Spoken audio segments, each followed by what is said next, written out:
don't usually add intros into my videos, but I think it's necessary for this one. This story was written by me, and it does contain themes of baby loss, grief, and pregnancy. Please take care before listening, or feel free to browse my other videos.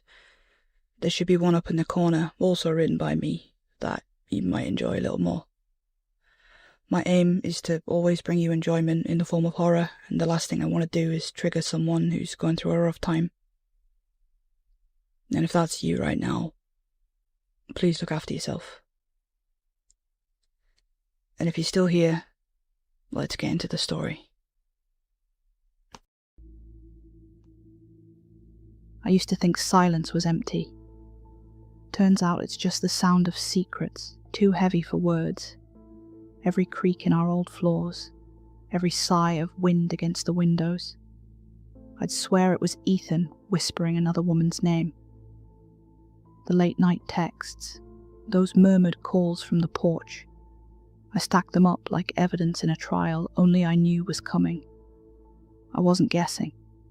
I was certain.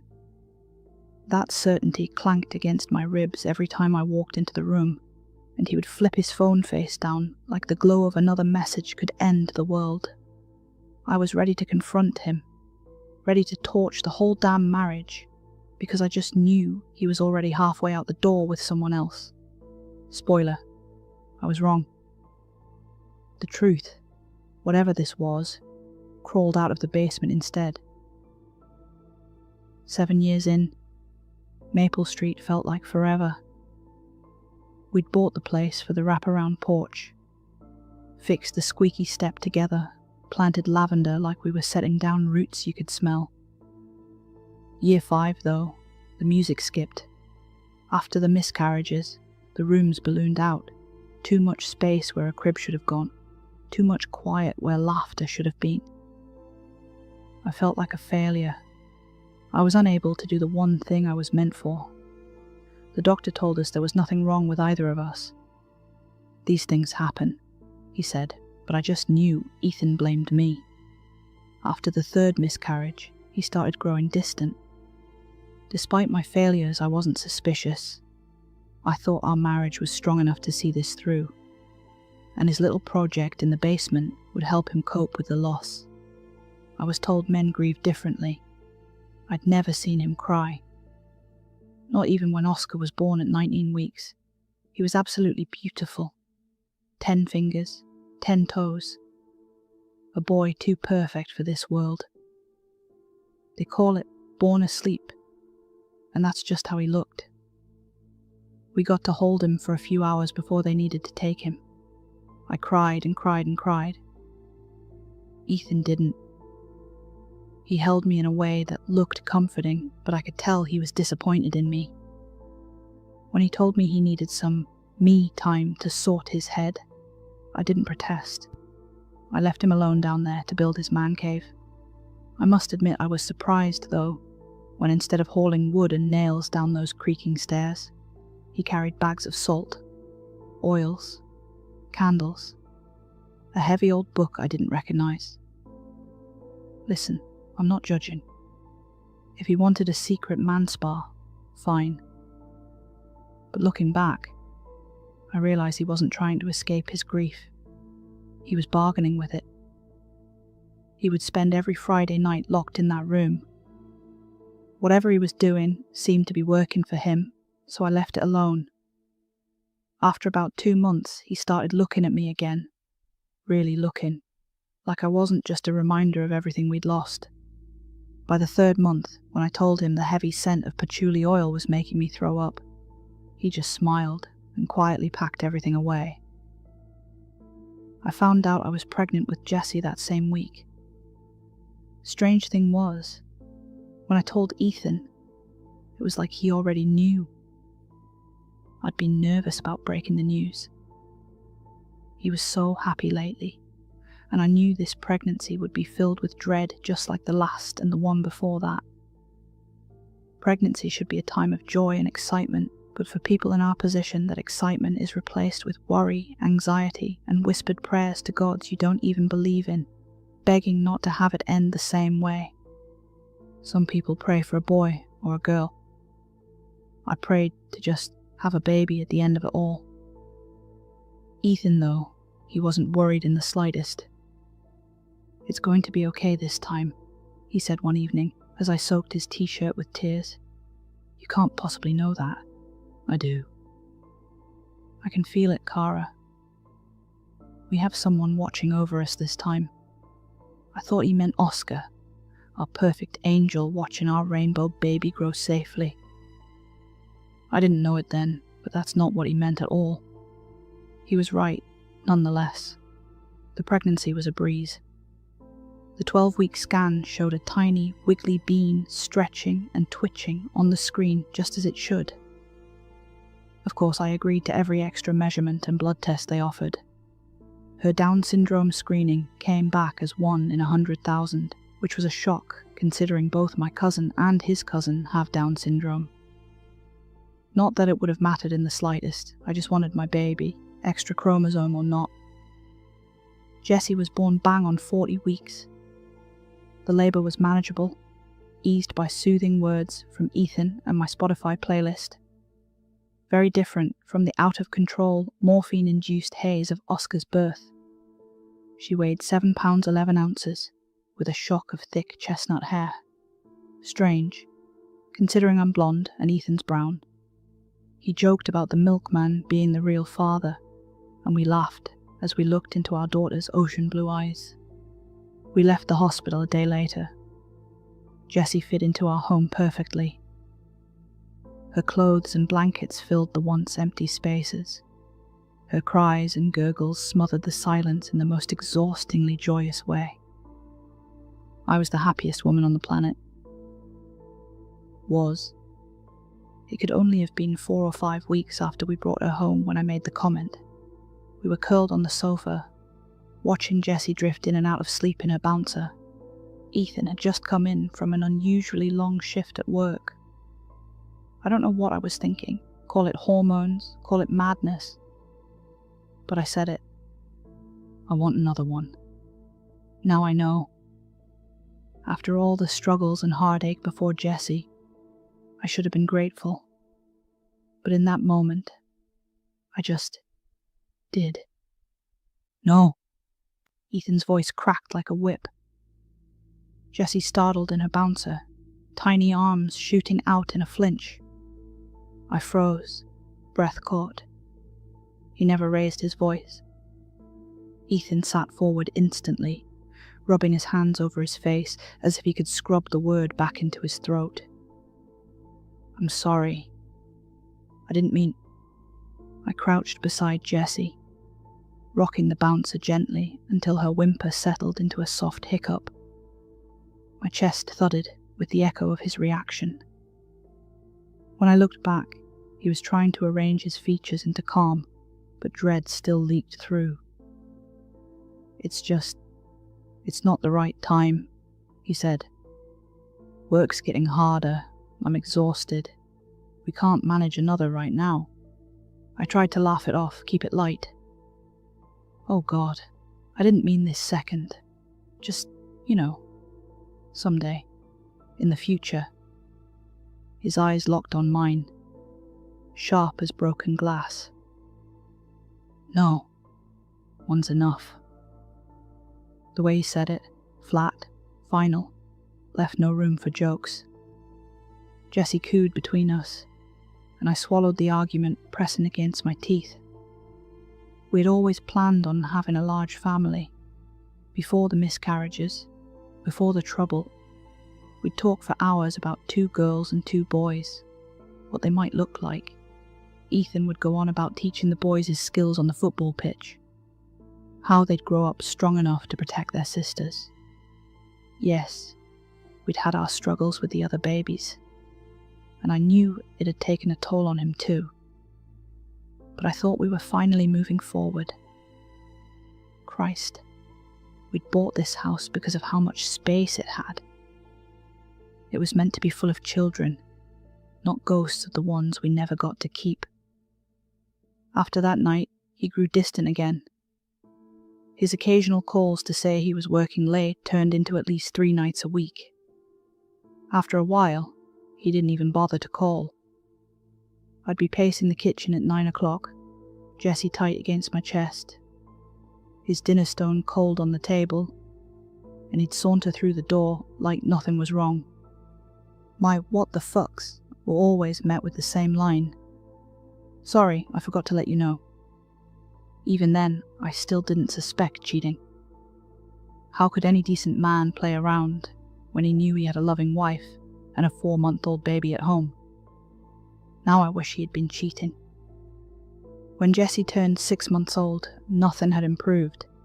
Ethan spent hours away from the house, away from me. He'd take Jesse to his mum's and accidentally stay so late it was easier for Jesse if they stayed. Or he'd take her on adventures that lasted from dawn until dusk. At night, he blamed his sore back, preferring the sofa to our bed. I was losing him, and I needed to fix it. I needed to fix this issue I hadn't caused, or at least I didn't think I had. One rainy Friday, whilst Ethan was still at work, I packed Jessie's Peppa Pig backpack with all her essentials and favourite soft toys and took her to my mum's. After Jessie was born healthy, I promised myself I'd never use a babysitter, that no time alone was worth missing a moment of her life. But standing at my mum's door, ready to hand her over, I was convinced the best thing for my baby was to fix my marriage. By the time he got home, I had everything ready. I wore his favourite dress. I had his favourite meal, was waiting on the table. Turkey dinosaurs, smiley potato faces, and spaghetti hoops. What can I say? He's a simple guy. I had 12 cans of Foster's and 2 bottles of pre-mixed passion fruit martini on standby for the conversation to come. "Where's Jesse?" were the first words out of his mouth as he came through the door. I swallowed the disappointment at him not noticing my effort. It sank like a stone in my chest. "She's at my mum's," I said gently. I was trying to be as non-confrontational as possible. This needed to go well, or it could be the end of us. "Come and sit. I've made your favourite. I think we need to talk. Why is she at your mum's?" "Stop using her as a shield," the words snapped out before I could catch them. He froze in the doorway, keys still dangling from his hand. "A shield? What the hell does that mean?" "It means every time I try to talk to you, you hide behind Jesse. You dodge, you vanish, and I'm left here, wondering what I did wrong." He flung his keys in the bowl, dropped his phone and wallet onto the table, and walked past me like I hadn't said a word. He scraped the chair out opposite me and sat down, picking up a turkey dinosaur and biting into it without even looking at me. His phone vibrated loudly, cutting through the silence. It was closer than it had ever been before. I should have snatched it up. I should have gone through all the messages there and then. It would have changed everything. But I didn't. All I was able to see was the name of the sender, Alex, and the word impatient. He snatched the phone up and slid it back into his pocket. I tried to rationalize it, tried to play devil's advocate in my head. Impatient could have meant anything. Maybe Alex was a woman. Maybe she was waiting for him. That's what my gut told me. But it wasn't that. Not even close. Later, I'd learned what impatient really meant. My chest burned. "Do you even care anymore, Ethan? About me? About us?" He chewed slowly, then finally looked up. His eyes were bloodshot, ringed with something that wasn't just tiredness. "How could you say that?" he said flatly. "I'm doing this for you." "Yeah, great. Thanks. The way to a woman's heart is distance and insecurity." "Well done," I set a can down in front of him a little too hard. "Sorry," I mumbled. He looked up again.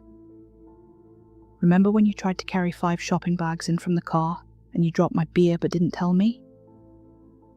There was a ghost of something forming on his face. A smile. A smirk. I couldn't tell if this was his way of trying to diffuse the situation. "You opened the can straight away," I said, sliding into the chair opposite him. It sprayed up my nose. I couldn't help it. I laughed. The first real laugh we'd shared in months. He grinned, beer can still in his hand, and for a moment I saw the Ethan I'd fallen in love with. God, that was a nightmare. It hit the ceiling too, I said, covering my face with my hands. "You should have just told me," he chuckled. "Instead, I thought I'd been cursed." "Maybe you have," I teased, reaching for a passion fruit martini. I cracked it open and took a long sip, savouring the smooth tang as it burned down my throat. His face fell slightly when I said that, just a split second of a micro-expression I couldn't read. Then he smiled again. My own smile dropped when the ceiling above us gave a slow, deliberate creak. Jessie was at Mum's. The sound didn't make sense. I knew the floorboards in this house. I actively avoided the two creaky ones directly in front of Jessie's room when she was napping. The only thing that could make that sound was a footstep. Ethan's jaw stiffened. He tilted his head, listening, then shrugged. "Old house," he muttered, but his eyes lingered a beat too long on the ceiling. "I'll check," he added, pushing himself to his feet. There was a chill in the air, not the kind that made you cold, the kind that made you anxious. My eyes stayed fixed on the kitchen door as his footsteps faded upstairs. Then it came. A faint, cloying waft of patchouli, out of place and wrong, curling through the air like smoke. I wrinkled my nose and stretched my neck to try and spot Ethan coming back. Nothing.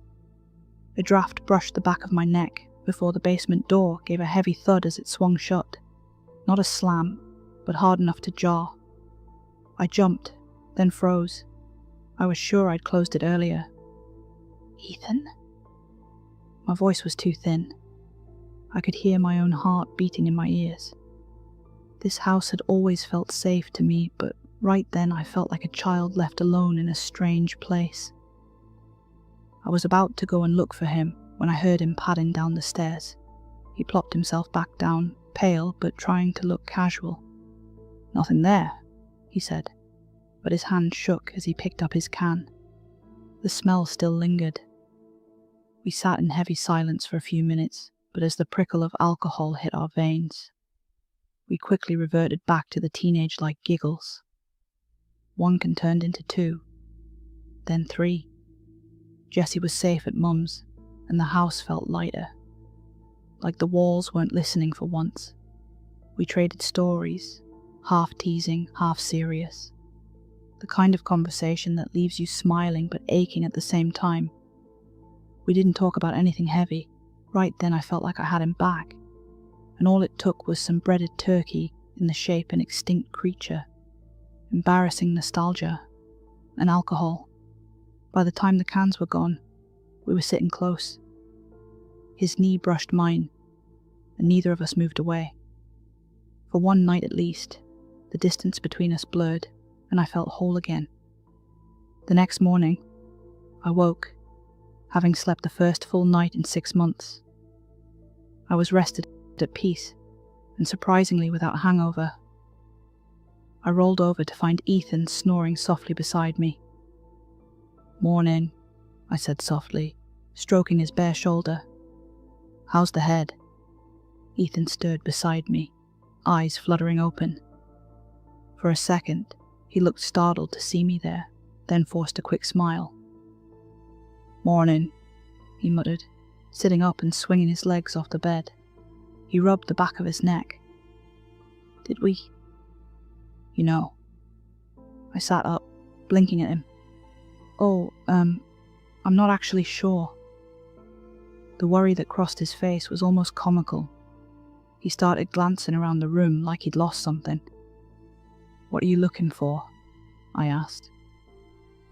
"A condom packet or something?" he muttered.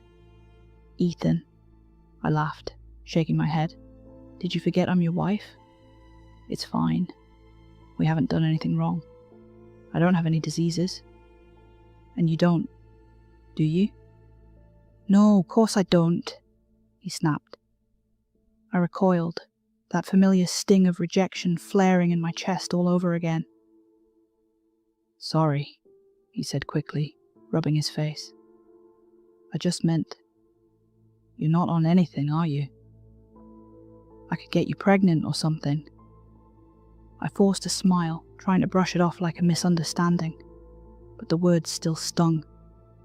He didn't want more kids with me. He'd made that crystal clear. Relax, I said softly. I'm due in a few days anyway. The chances of anything happening are basically zero. He nodded, but his jaw stayed tight, eyes fixed anywhere but mine. I told myself it was nothing, just a slip, just nerves. Still, a tiny thread of distrust began to knot in my chest, pulling tighter every time I remembered that conversation on the sofa. The days slipped by, ordinary on the surface but full of little things that dug under my skin. Ethan was quieter again. He was still distant. Every so often he would come in for a kiss or a hug, then pull away again. It was like, now I knew he was distancing himself. He tried to throw me off. He would still take Jessie on their adventures, but now he would invite me. We would have a lovely day, but when we got home, he would make his bed on the sofa again. It was an emotional roller coaster. I kept telling myself not to overthink it, that I was being hormonal, paranoid, whatever excuse made it easier to swallow. But the memory of his face that morning, the sharp way he recoiled at the thought of me getting pregnant, wouldn't let me rest. I blamed my late period on stress at first, then on my tracking app not working properly. But when 2 weeks passed, my stomach sank with a mix of dread and disbelief. I bought a test that day. After I used it, I shoved it into my bedside drawer and left it there, like hiding it might make it less real. It was hours before I worked up the courage to look. 2 pink lines, clear as day. I sat with it for weeks. The nausea I blamed on bad milk. The bone-deep tiredness I blamed on Jessie's teething. Every excuse I could reach for, I used. Anything but the truth, tucked away in my bedside drawer. Ethan didn't notice. Or maybe he did, and chose not to ask. He was distracted, jittery, always finding reasons to be out of the house. When he was home, he'd pace or sit, staring at nothing, like a man waiting for a storm he couldn't stop. Sometimes I caught him watching me with an expression I couldn't read. It wasn't love, and it wasn't hate. It was something colder. Calculation, maybe. And still I said nothing. There was something he wasn't telling me. Hypocritical, I know, but I had my reasons. No wife should be terrified of telling her husband that he got her pregnant. At the end of the day, I didn't get myself pregnant. He did this to me. I might have consented, yes, but if someone asked you to kill them and you pulled the trigger, you'd be the one on trial. You'd be the one sentenced, not the person who asked for it. One afternoon he was sitting at the kitchen table, watching me in that silent way he sometimes did. His eyes followed me as I stood, and I made a beeline for the basement. That's where the bleach was kept. No! He shot up so fast his chair screeched across the tiles. I'll get it. I froze on the step. What's your problem? It's just bleach. I said I'll get it, he snapped, already brushing past me toward the door. I stared at his back, a dozen answers running through my head.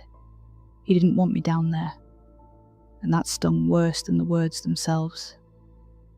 I stood at the top of the basement steps, heart thudding.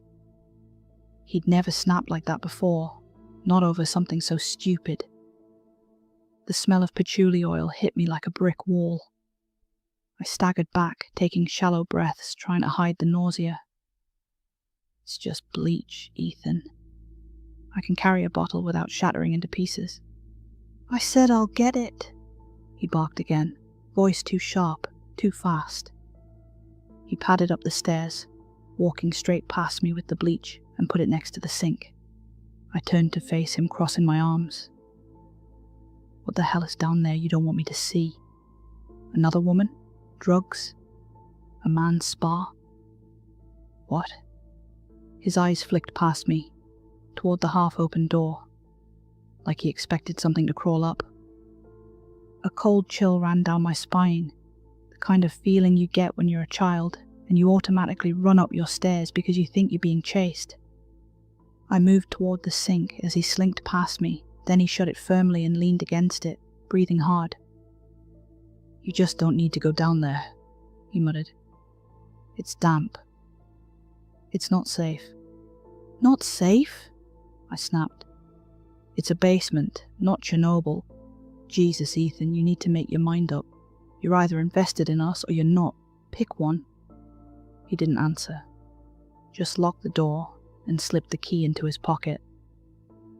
That was the moment my confusion curdled into something uglier. Suspicion. Distrust. Rage. Whatever it was, it meant one thing. I wasn't welcome in my own damn house. His phone buzzed on the table. I looked at it, then at him. He didn't move, didn't even flinch. Just stood there with his hand buried in his pocket, the basement key pressed tight against his thigh. Aren't you going to get that? I asked. He shook his head. It's nothing. Nothing.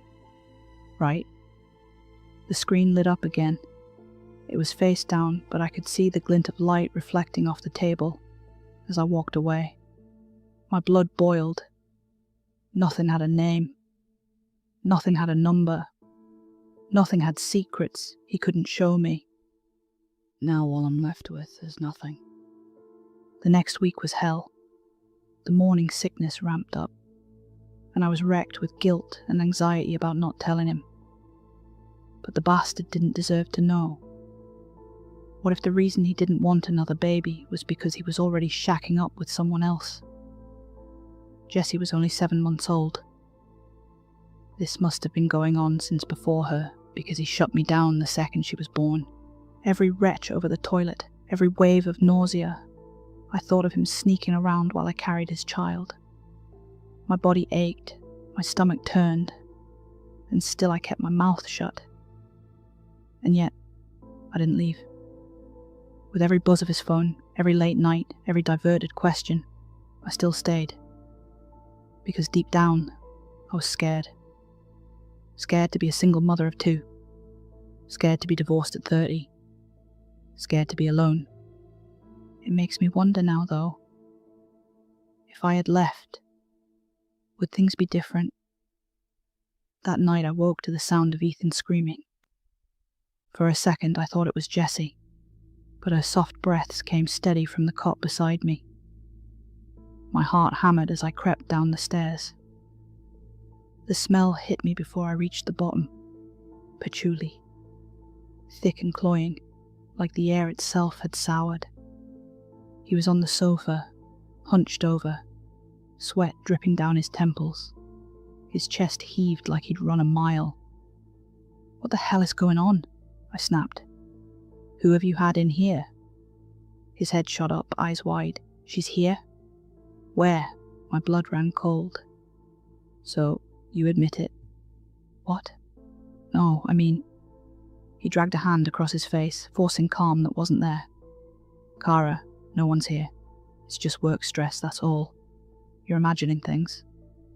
But the patchouli clung to his skin, his clothes, the sofa cushions. And in his eyes, I saw something I couldn't name. Don't fucking gaslight me. I spun on my heel and stormed back upstairs, every step shaking with rage. Kara, wait, please, he called after me, his footsteps heavy on the stairs. I shoved the bedroom door, but he caught it before it closed, slipping inside. "You've got it wrong," he pleaded, voice cracking. "There's no one else, I swear." "Then why the hell does it smell like her perfume in my house?" I shot back, yanking the covers. "Why do you keep lying to me?" He reached for me. "Don't fucking touch me." I flinched. His hand hovered, then stilled on my arm. His face changed. "Kara, what's this?" I looked down. Dark smudges, finger-shaped, blooming across my skin. I pulled away fast, heart racing. "Don't change the subject," I snapped, pulling my arm back. He ignored me. His eyes were still fixed on the bruises. "Do you have any more marks?" Before I could answer, his hands were on me, pushing up my sleeve, brushing over my skin like he was checking for evidence. "Ethan, stop!" I shoved at him, but he didn't listen. His palm slid lower, across my stomach, and he froze. I realized too late what he'd felt. The slight swell beneath my nightshirt, soft but undeniable. His face drained of colour. "You're pregnant," he whispered. It wasn't a question. It was confirmation. My heart stopped. I was frozen in something between terror and shame. For a second I couldn't breathe, couldn't think, only felt the weight of his hand against my stomach.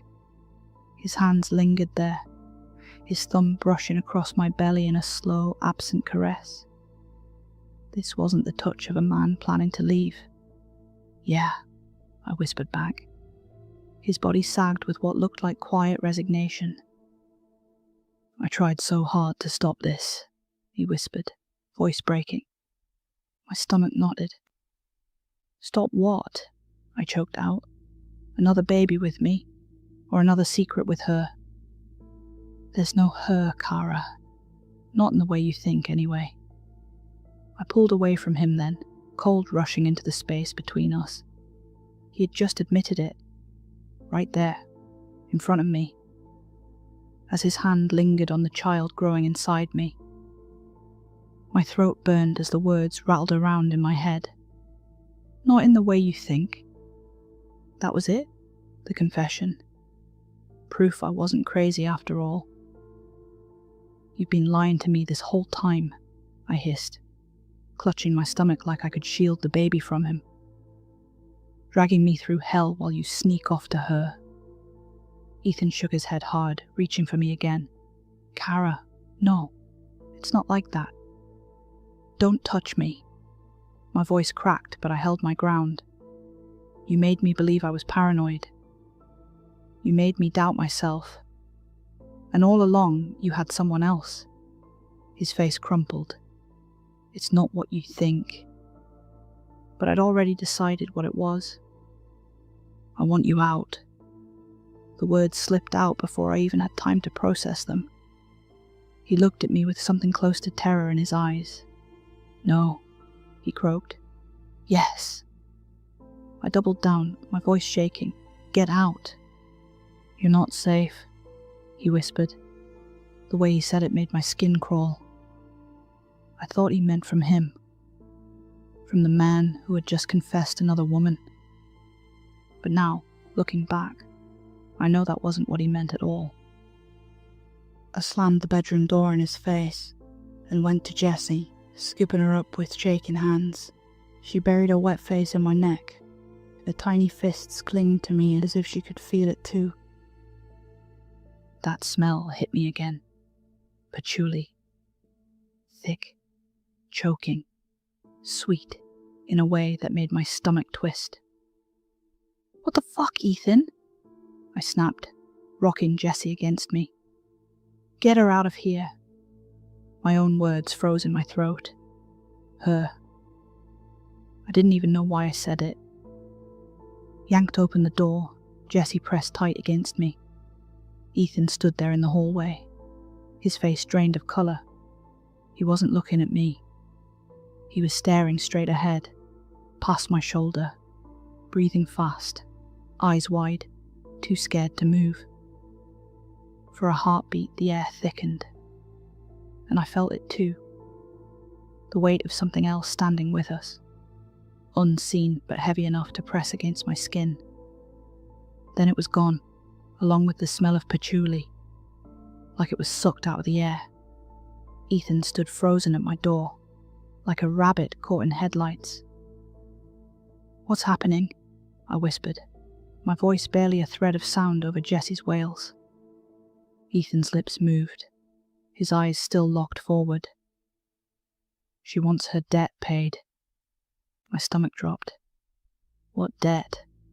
He didn't answer. Couldn't. His whole body shook like a man trying not to break. Jessie screamed against my shoulder, and I clutched her tighter, terror clawing up my spine.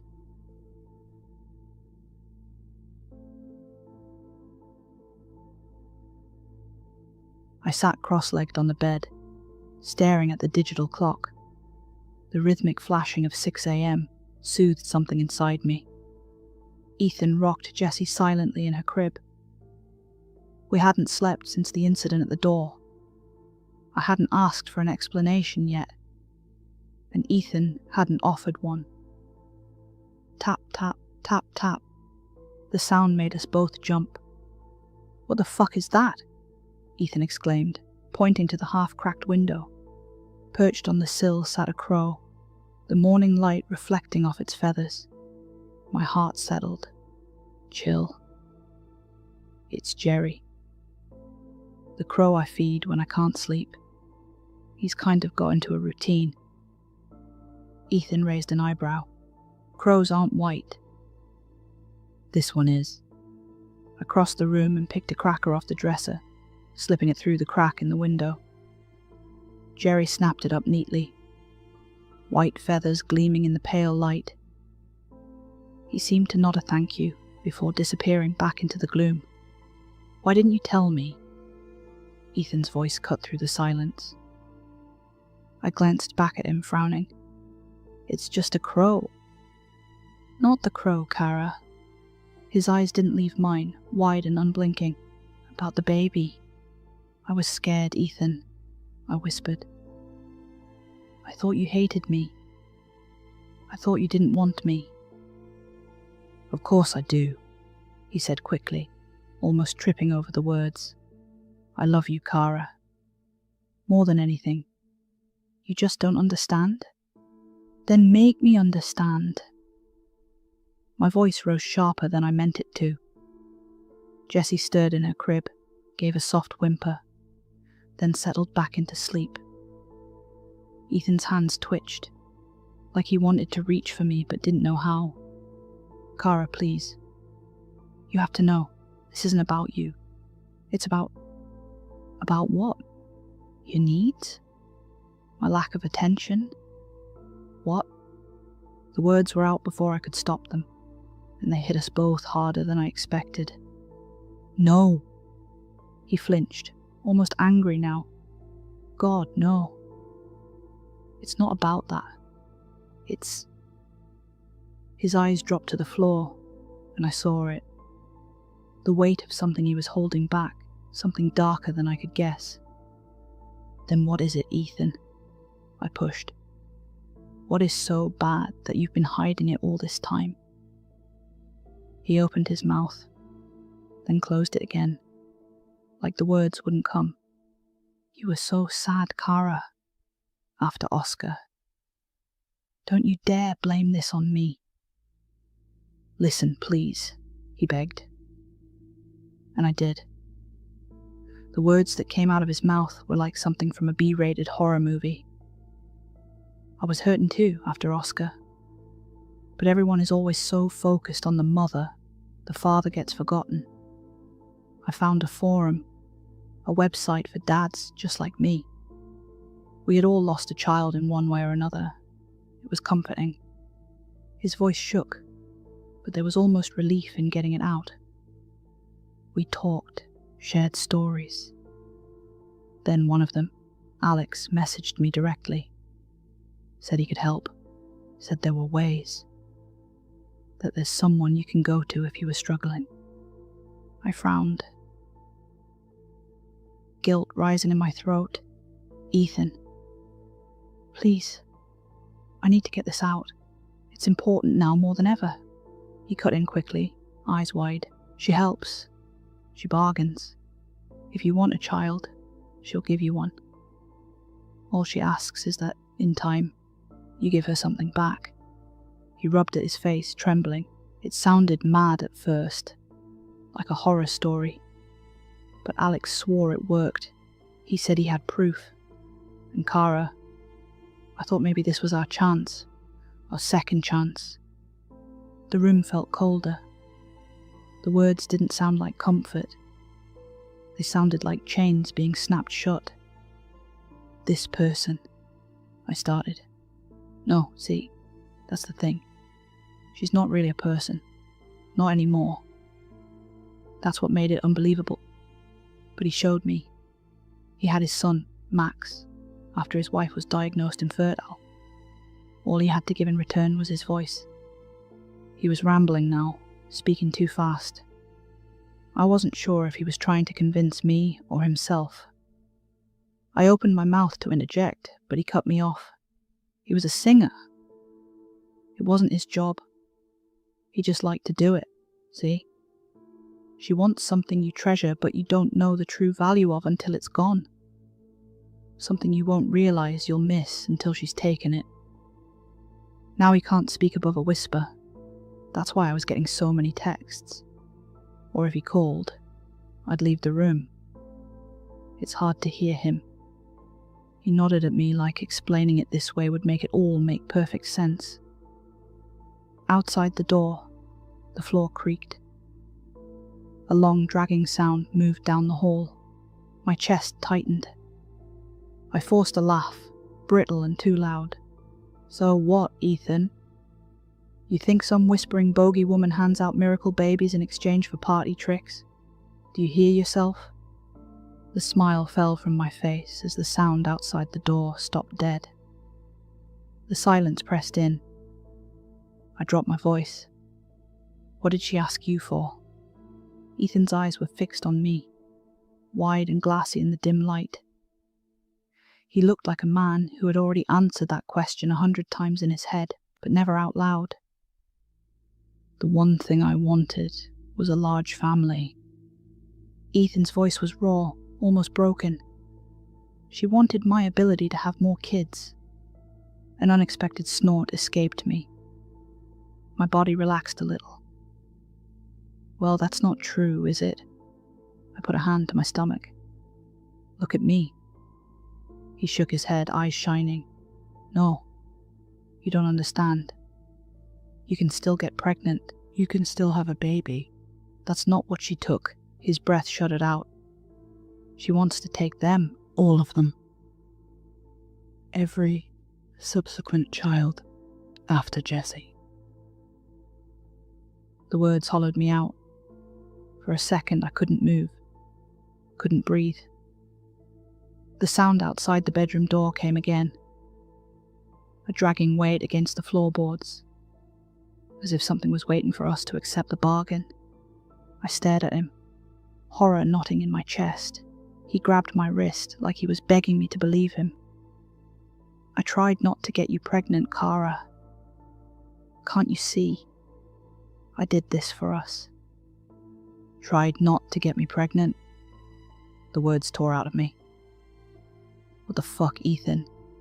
You're not an animal. You slept downstairs so you didn't get me pregnant. For fuck's sake, you could have had a vasectomy. His face crumpled. I didn't think of that. The room went ice cold. What? I whimpered, eyes darting between his and the bedroom door.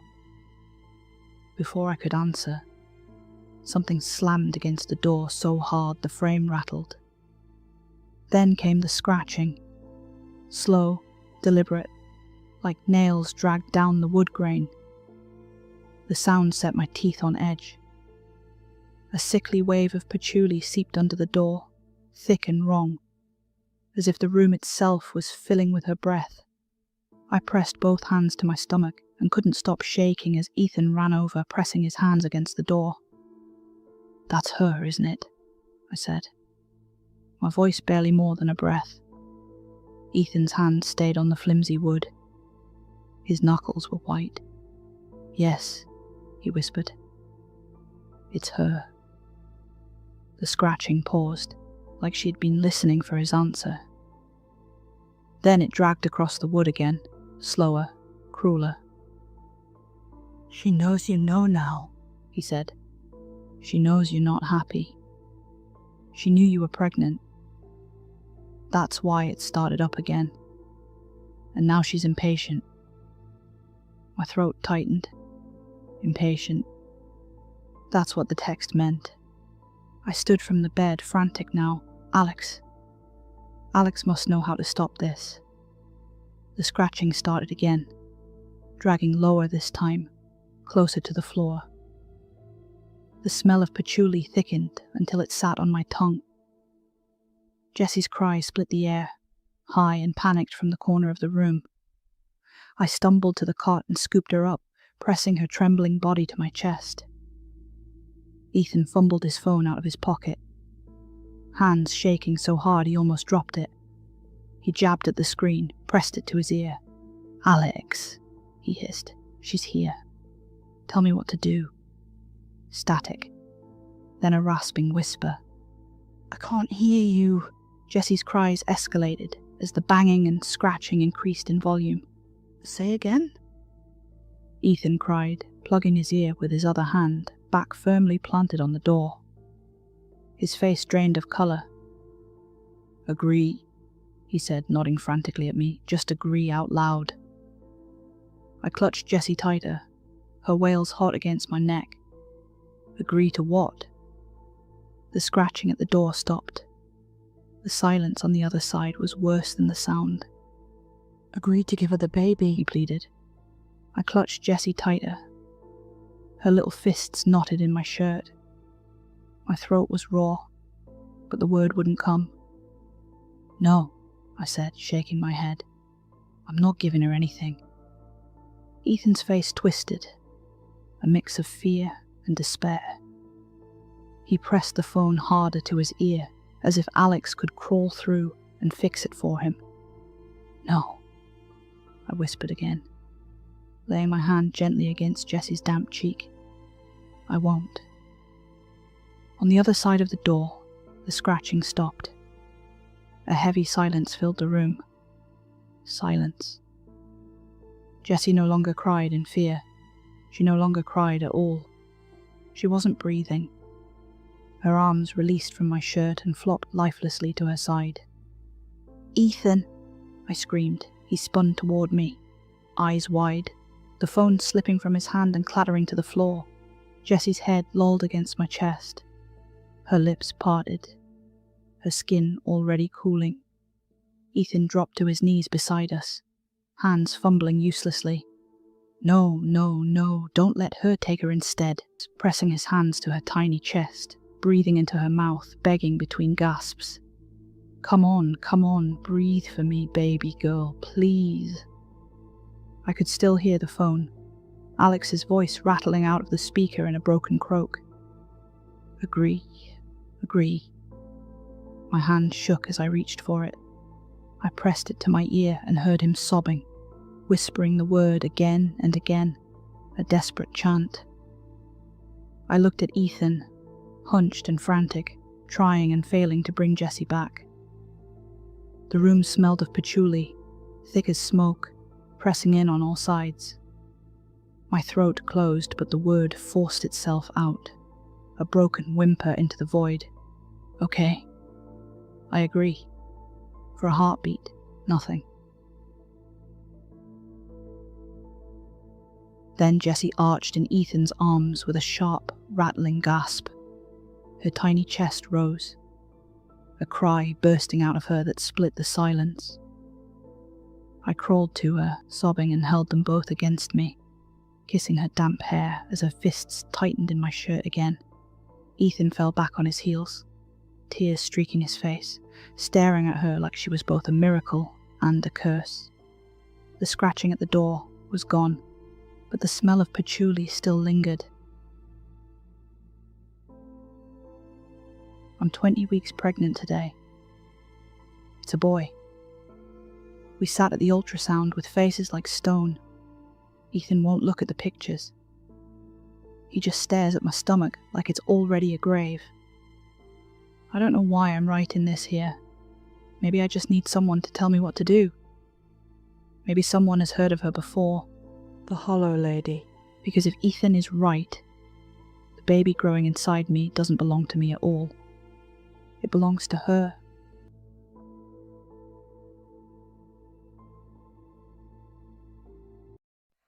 So, I agreed to kill my baby. Sounds crazy, I know. I wasn't going to write this. I told myself I needed to focus on learning how to cope with loss again. On coming to terms with something I couldn't see. Something waiting to rip my baby from me the moment it was born. But even with what happened, I need to remember I agreed to this. I'm writing this from a place of healing. You might not think I deserve peace, but I do. I'll start from where I left off. That way, when I'm ready, I can put it together and maybe give it to someone that can help me. At first, I thought Ethan was the problem. I thought the late nights, the hidden phone, the messages from Alex meant there was another woman. That would have been easier. I could have hated him for cheating, and I could have left. But it wasn't that simple. It was never another woman. It was her. The Hollow Lady. Sounds made up, right? Yeah. That's what I thought too, until Ethan let her write to us. To me. She's not a person. Not anymore. But in order to save my living baby, I had to promise her my unborn child. The deal was made with Ethan. We couldn't have kids naturally, so Ethan turned to dark magic to help. I got to have Jessie in return for any and all subsequent babies. I didn't know any of this until it was too late. Until I was already pregnant with my second. Until she came knocking to collect her debt. Once she heard I was trying to back out of the deal I didn't agree to, she tried to take Jessie back.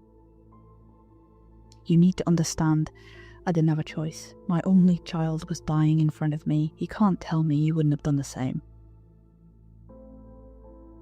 I was 37 weeks pregnant when I finally snapped. We'd just returned from a growth scan at the hospital. I'd been going every fortnight since 32 weeks. That was when the labour scare happened. The contractions had started thick and fast, seemingly out of nowhere. Any normal premature labour would bring panic, but for me, the grief and dread overrode any other sense. I'd felt this baby kick and wriggle inside of me since I was 20 weeks. And I knew the minute it was born, she would take it. I wasn't ready to let go. The doctors, they weren't really even going to try and stop it. They said the weight was good, the lungs should be strong enough to just need a little oxygen. Survival rate was 95%. But I knew if that baby took a breath, its survival rate would be 0. We sat in silence in the car. The sonographer's sweet voice looped in my head as she smiled and said everything looked fine. The baby was growing well. I should have felt relief. Instead, all I could think about was the smell in the room when I begged them to stop the labour. That same sickly wave of patchouli clinging to the curtains, seeping through the vents, and in the corner, just for a second, between contractions. I thought I saw her. A shadow stretched too long to belong to any human. The labour stopped on its own. Later, I read that stress can inhibit the release of oxytocin and slow or stall labours. Maybe that was it. Or maybe she was toying with me.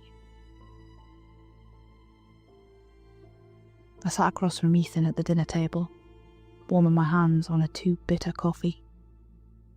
The steam curled into my face, making my eyes sting. I cleared my throat, trying to sound casual. We should give him a name. Ethan didn't look up.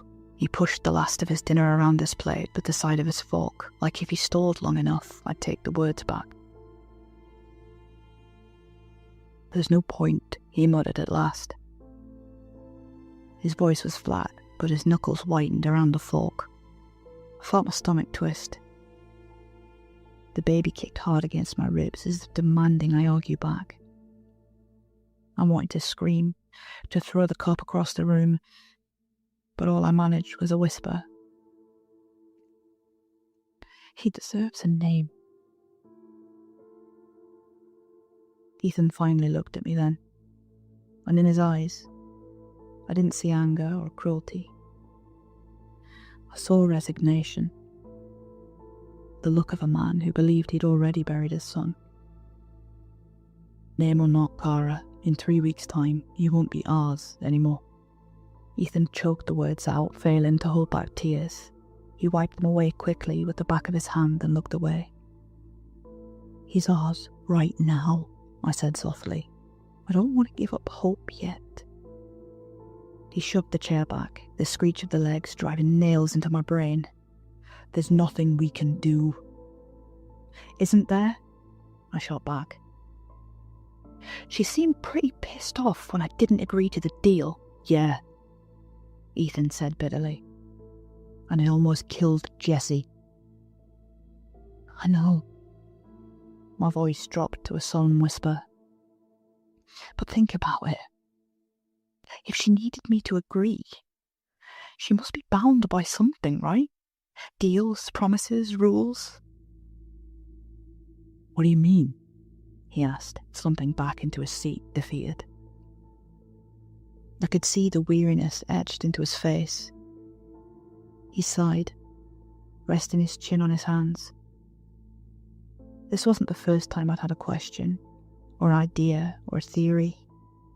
They never amounted to more than disappointment or heartache, but I wasn't willing to just sit back and let this happen. I mean, maybe there's a way out, I pressed. Why was she banging on the other side of that door like a pissed-off toddler? Ethan's head shot up, eyes flicking around the room like the mere thought of mocking her might call her back. She wanted to scare you, he whispered cautiously. Yeah, but why? If she was all-powerful, why did she need to scare me into submission? He raised an eyebrow, unease creeping into his expression. She needed my agreement, Ethan. That means she can't just take what she wants, not without rules to follow.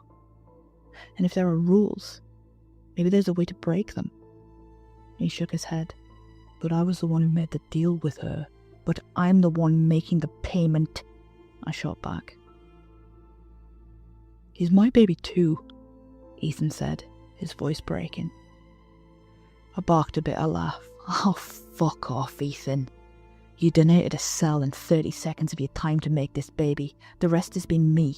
My body, my blood, my fear. His face crumpled. The fight went out of him all at once. And for the first time, I saw him small, broken. I'm sorry, he whimpered, finally breaking. His shoulders shook as the words scraped out of him. I'm so sorry, Cara. I've never been good with emotions. I've plenty of my own to deal with. Someone else's is awkward. I reached out for his hand across the table, pulling it closer, and caressed it with my thumb. I didn't know what to say. I'd waited for this breakdown for weeks. The acceptance that what he had done wasn't in our best interests. It was in his. I'd waited for this apology. Now that it was here, I didn't even want to gloat. It just felt wrong.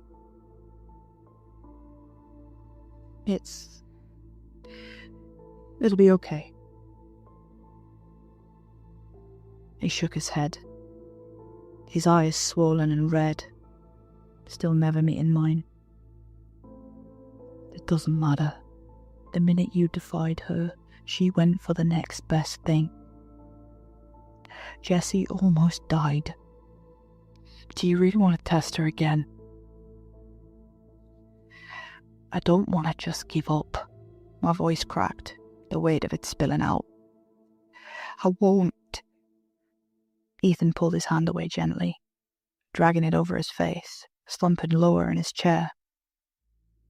Every time you get your hopes up, it just makes the fall worse. There's no loophole, Cara. There's no way around this. I nodded once and stood slowly, unsure if it were the weight of the baby or the weight of the responsibility to fix this on my own making me struggle to my feet. His words didn't kill the thoughts spiraling in my head. If there were rules, there had to be a story behind them. And if there was a story, someone out there knew it. I found myself sitting prostrated in the only library in Corvus Vale at 37 plus 4 weeks pregnant. The chair groaned under me as I shifted for the 100th time, trying to find a position that didn't make my back ache or my ribs throb from the baby's kicks. Books were spread out across the table like a crime scene. Folklore, local history, old parish records. I'd pulled everything I thought might hold an answer, but all of them were useless. There was plenty of ghost stories, but they were all clearly fictional. A few dusty volumes on real documented witch trials dating back to the 16th century, but not a single mention of her. No hollow lady. Christ, I even tried YouTube, but ended up going down a Google rabbit hole on why some pasta was creepy. I snapped the last book shut, the sound echoing through the halls, earning a glare from the librarian. I muttered an apology I didn't mean, and hauled myself up, using the table as leverage, wincing at the pressure in my hips. 37 weeks pregnant, and about as graceful as a tank. The rain hit me the second I stepped outside, cold and sharp. I pulled my coat tighter, head down against the drizzle. That's when it happened. Something whizzed past my ear, close enough to stir the hair on my cheek. I ducked instinctively, my heart slamming against my ribs. Jesus Christ! I yelped into the empty street. For a second, I thought it was a drone. But when I spun around, all I caught was a flash of white feathers disappearing around the corner. A bird. My bird. Jerry? The name slipped out before I could stop it, and against my better judgment, I followed him.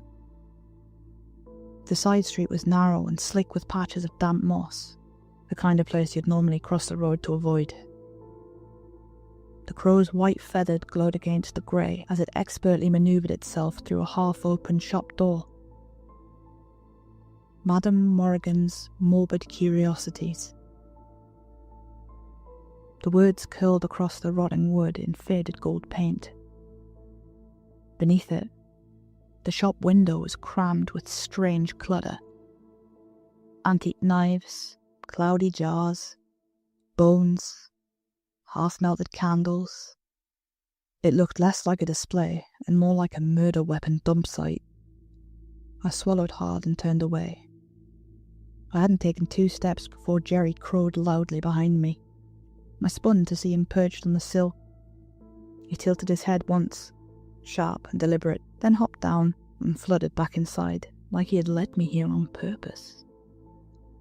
Yep, I mouthed, Totally normal. The bell above the door gave a weak, uneven chime as I pushed it open. The air was thick and stale. Not the choking patchouli I'd come to dread, but something heavier. Dust, melted candle wax, the faint metallic tang of rusting iron. Shelves leaned against the walls, every one of them crowded with things that had felt stolen from graves.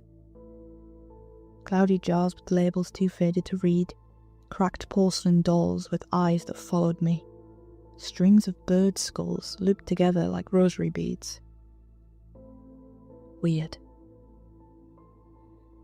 In the corner, the white crow shifted inside its oaken cage, feathers gleaming unnaturally bright against the gloom. It clicked its beak once, before hopping to the edge of the cage, as if to mark my arrival. A woman stood behind the counter, draped in a black lace and velvet shawl, her long grey hair pinned back with what looked disturbingly like bones. Her eyes caught mine instantly, sharper than knives on display. "You are late," she said. Her voice was soft and low, carrying the weight of someone who already knew why I was there. I am?" I stuttered, raising an eyebrow. Her bangles chimed as she gestured to the white crow. "He has been circling you for weeks, trying to lead you here." The crow cawed sharply as if in agreement. "He's been sitting at my window, eating the last of my biscuits," I muttered. Madame Morrigan's lips curved, not quite a smile. "Nothing bound to me lingers without reason. Feeding him wasn't the reason. Although, he is partial to a custard cream," she said as she glided over to his cage and shut the latch. "Why then?" I asked. "It seems you're in a spot of bother," she said casually. "That is why you're standing in my shop instead of burying your child." My face dropped. "Who are you?" I demanded. "Me? Oh, many things. Small business owner, fortune teller, collector of fine items." She gestured around the cluttered shop like she was showing off a school science project. "Friends call me Madame Morrigan, and you, my dear, are suspicious as fuck," I cut in. For a long moment she just stared at me, then her shoulders began to shake. A laugh spilled out, low and rasping. The sound of dry leaves scraping together. "Oh, I do like you," she said at last, eyes glittering in the gloom. "Sharp tongue. Shame that never saves anyone." The crow cawed again, loud enough to make me flinch. "Can you help me?" I pleaded. My voice cracked. I hated how small it sounded. Madame Morrigan's expression shifted. The smile didn't fade, but it changed. Softer, colder, the way someone might look at a child holding a broken toy. "No. You made a promise to Constance Arthur. We are taught from infanthood, promises must not be broken." "No, I didn't. I don't know who that is," I said sharply. "You have met the Hollow Lady, yes?" she asked, drifting past me to the door. The key turned with a soft click as she locked it. A prickle of anxiousness shot up my spine like electricity. "Yes," I whispered, the words leaving my mouth like a confession. "Then you have met Constance Arthur," she smiled, leaving the key in the lock and gesturing for me to follow. I stalled, heart hammering. Should I run or hear her out? I didn't know this woman, and I didn't know if I was safe. But I did know one thing. I needed help, and I was running out of time. The chair creaked under my weight as I sat across from Madame Morrigan. I wiggled uncomfortably, trying to ease the pressure on my back, while she flipped through a large book with a faded leather cover. The pages crackled like dry leaves, edges browned and curling with age. Symbols and cramped handwriting sprawled across the parchment. Some looked like prayers, others like curses. I couldn't tell the difference.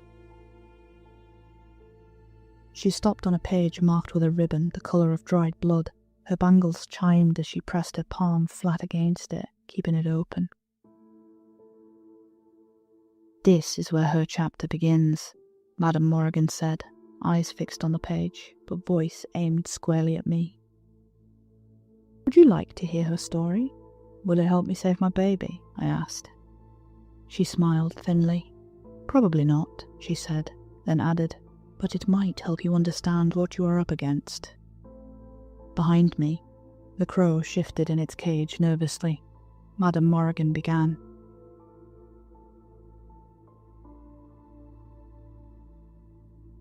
Constance Arthur was born in Corvus Vale in 1616.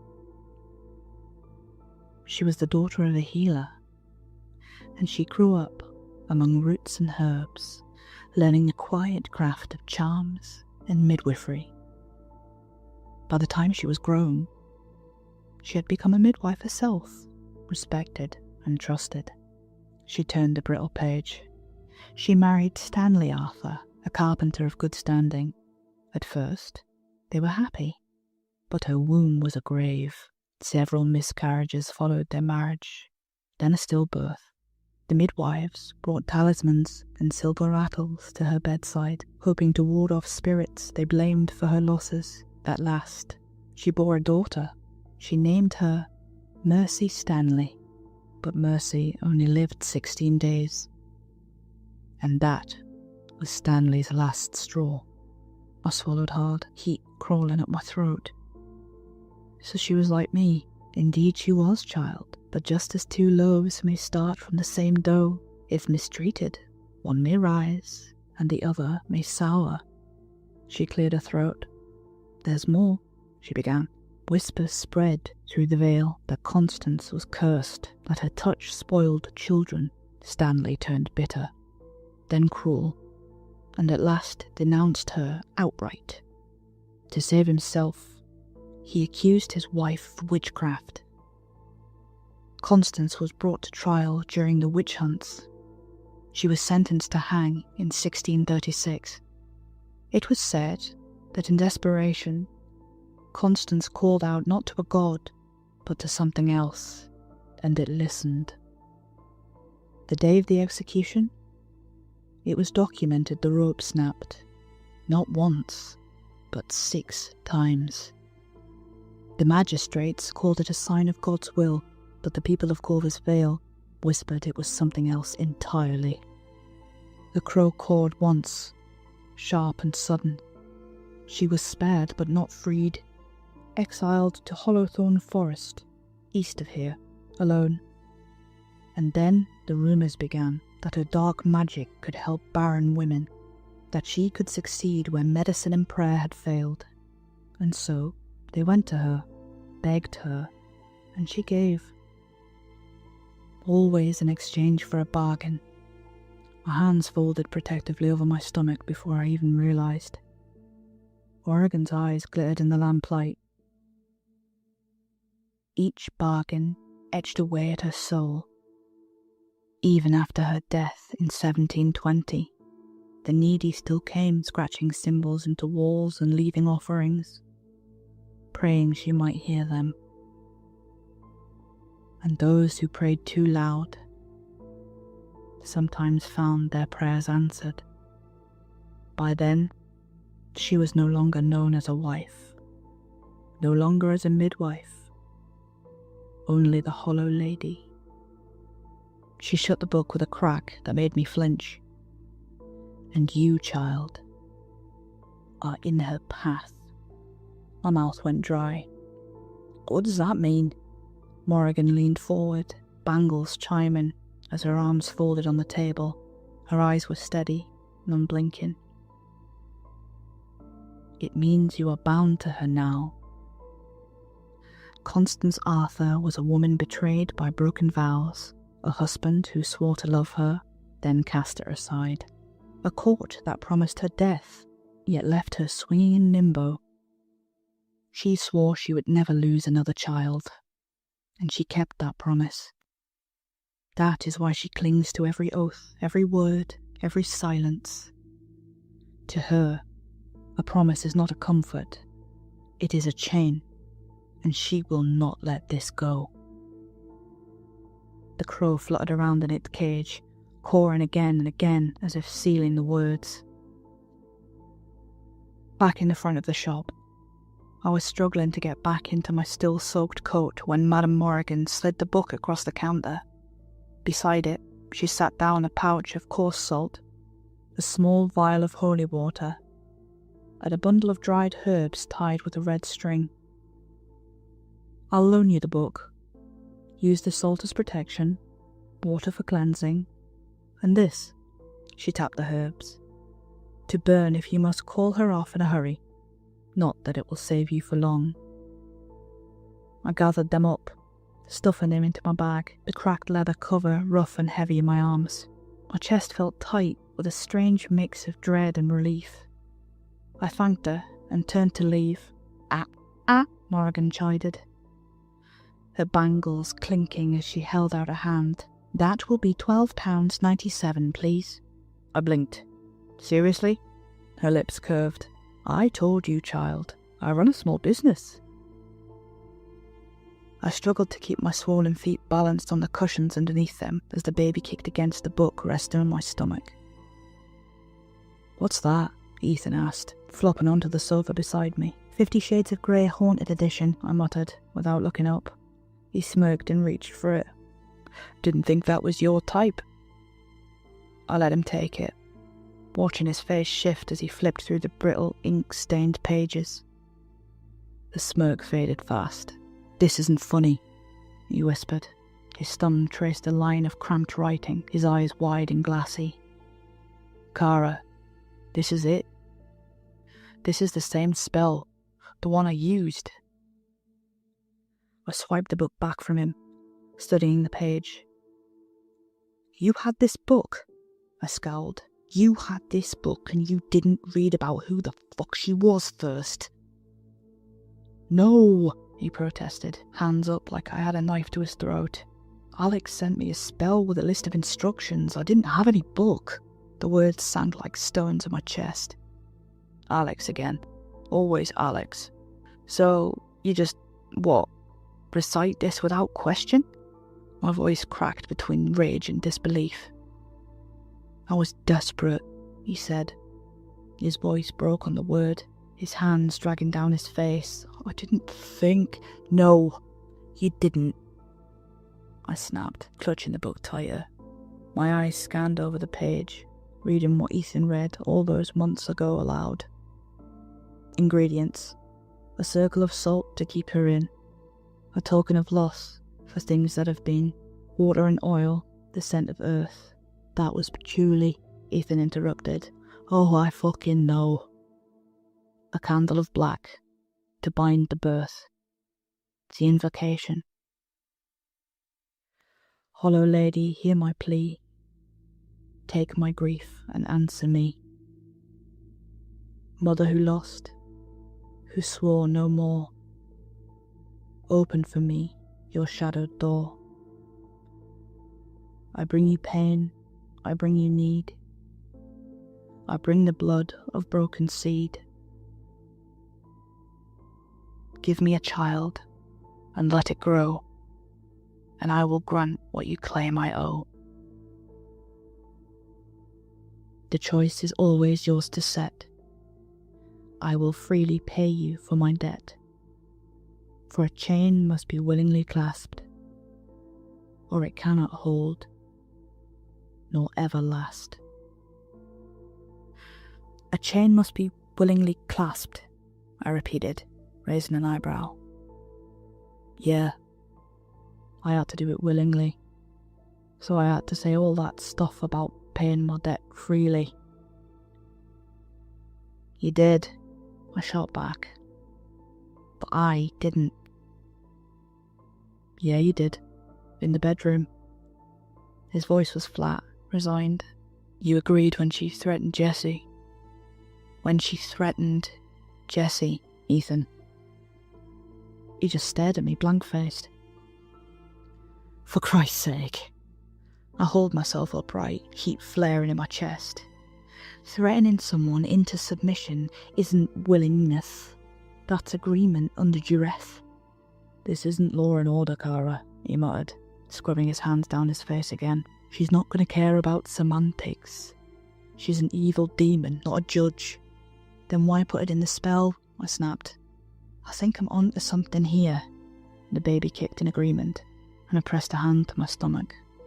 Ethan hesitated, knuckles pressed white against his knees. Maybe it's tradition. Maybe there's some rule even demons have to follow. Maybe it's a loophole. I don't know, Kara. I just needed to say it as is, even if she had to twist our arms until they broke. My voice shook. The memory of Jessie's wide, terrified eyes flashed in my mind, and my hands clenched into fists. He looked away, picking at a loose thread on his cuff, jaw tight. You think I don't know that? You think I don't hate it? I dragged in a shaky breath. So what do we do now? If the chain only holds because I said yes, but I didn't really, then maybe there's a way to break it, he finished, hope flickering briefly in his tired eyes. Or at least bend it, I muttered. Demons love their loopholes, don't they? A rueful smile touched his lips, almost as much as solicitous. I thought that if anybody could help us figure this out, it would be Madame Morrigan. I planned to take Ethan with me to see her the next day, but from the night we had that discussion, we hit trouble. It was like the Hollow Lady knew we were up to something. My contractions started up again, and at 37 plus 6, the hospital weren't willing to stop them. Slow labour, they said. 1 centimetre dilated, if anybody's interested. The contractions weren't regular, so they sent me home with the usual advice. Stay comfortable, stay calm, rest. That morning, I lay in bed, gritting my teeth through a particularly strong contraction, pleading with Ethan. You can choose. Honestly, I promise I won't even veto any of your choices. Kara. His voice was soft, almost breaking. I'm sorry. I can't give him a name. Ah, please, I groaned through the pain. At least for his headstone. Ethan let go of my hand, kissed my forehead, and left without a word. I listened to the click of the front door as he stepped into the chilly air. My heart sank. I'd never felt so alone. A faint waft of patchouli lingered in the air, drifting up, as if carried by the door closing downstairs. Oh, fuck off, I winced, rolling onto my side. He's not here yet, you bitch. The bedroom door slammed, and I sobbed myself to sleep. I'm not sure what woke me. Maybe the rays of afternoon sunlight burning through my eyelids. Maybe the gentle tapping of Jerry on the glass. But probably the overpowering smell of incense and the voice that sounded far too loud in the silence. I see we've changed profession. Madame Morrigan was in my bedroom, her long grey hair pulled back under a purple headscarf, the gold coin trim jingling with every movement. Ethan stood behind her, wearing a shy, nervous smile. Jessie waved at me from his hip. I let out a shaky laugh. He wasn't leaving me. He was bringing her to me. What? I croaked, straining to sit up. Ethan jogged to my side, arranging the cushions behind my back. We're going to fix this, he whispered. A detective. You've spotted a loophole in the spell, Morrigan said, her bangles chiming as she gestured towards the window. Do you mind? She pushed it open, letting Jerry hop inside. He fluttered to her shoulder as she went on, calm as if this were any ordinary house call. "I'm sorry, Kara. I'm bound by laws higher than I. I cannot interfere with bargains or bets on either side." She paused, the crow shifting on her shoulder as her lips curved in the faintest smile. "Unless the one caught in the bargain sees the way through themselves." My stomach tightened. "So, there is a way out." The bangles chimed again as she spread her hands wide. "Not out, no. More through. Or parallel." "What?" Ethan and I said at the same time. Morrigan chuckled softly. "A deal is a deal and must be fulfilled, but the payment for a deal requires a second, and a bargain made with chains already in place is no bargain at all. Luckily, a boon cannot be ungiven once promised, only balanced." I blinked at her. "Am I having a stroke?" I muttered to Ethan. "Can you do that again, in English? Please." Morrigan arched an eyebrow. Did I stutter? "I think I have it," Ethan said suddenly. "You were right. Because you didn't agree willingly, she can't take the new baby." "And what was the other bit?"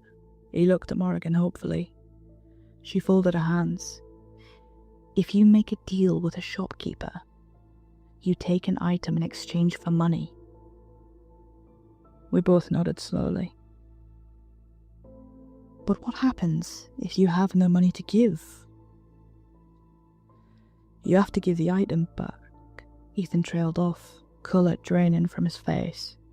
"Jessie," I whispered. "But," Morrigan cut in, "the spirit world is not bound by consumer law. Once a boon is being granted, it cannot be taken away." She tried to take Jessie when my throat tightened. "She was tormenting you," Morrigan said flatly. "She is bound by laws just as any other. However, there are no rules against causing you absolute misery. It is, in a sense, her vocation." "She got what she wanted because of that," Ethan muttered. "And that," Morrigan finished, "is where the problem lies." Her expression didn't shift, but her tone carried the weight of gravel. "That was naughty." We stared at her. "She cannot take your baby as payment, but payment still must be made." Morrigan's annoying bangles clinked as she sat in my rocking chair. She pulled a heavy book from a satchel and laid it across her lap. "There is a ritual, old words, older syllables. You will need salt, flame, and her name spoken against her. It will call out her mistake, force her to face it, and once a spirit is confronted with its own broken law, it cannot take what it has no claim to." "That's it?" Ethan asked, barely daring to believe. "That's it," Morrigan said smoothly, though the crow on her shoulder gave a low, uneasy caw. I let out a shaky laugh of relief, pressing a hand to my belly as the baby rolled beneath my ribs. "Then we'll do it. Whatever it takes." Morrigan smiled, but her eyes stayed shadowed. "We could scrape something together for payment. She could have everything. The house, the money, my wedding ring. As long as my kids were safe, I didn't care." "What now?" Ethan asked. I cut off with a cry as a wave of pain ripped through me, stealing the air from my lungs. "Whatever it is, we don't have long." I clawed the covers back from my legs. The sheets beneath me were soaked through, spreading warm across the mattress. "My waters have broken." "Fantastic," Morrigan chimed, almost gleeful. "I work better under pressure." She moved towards her satchel, as if this was nothing more than a business appointment. Ethan hovered uselessly beside me, panic etched across his face. Neither of us noticed the shadow that crossed her expression for a fraction of a second.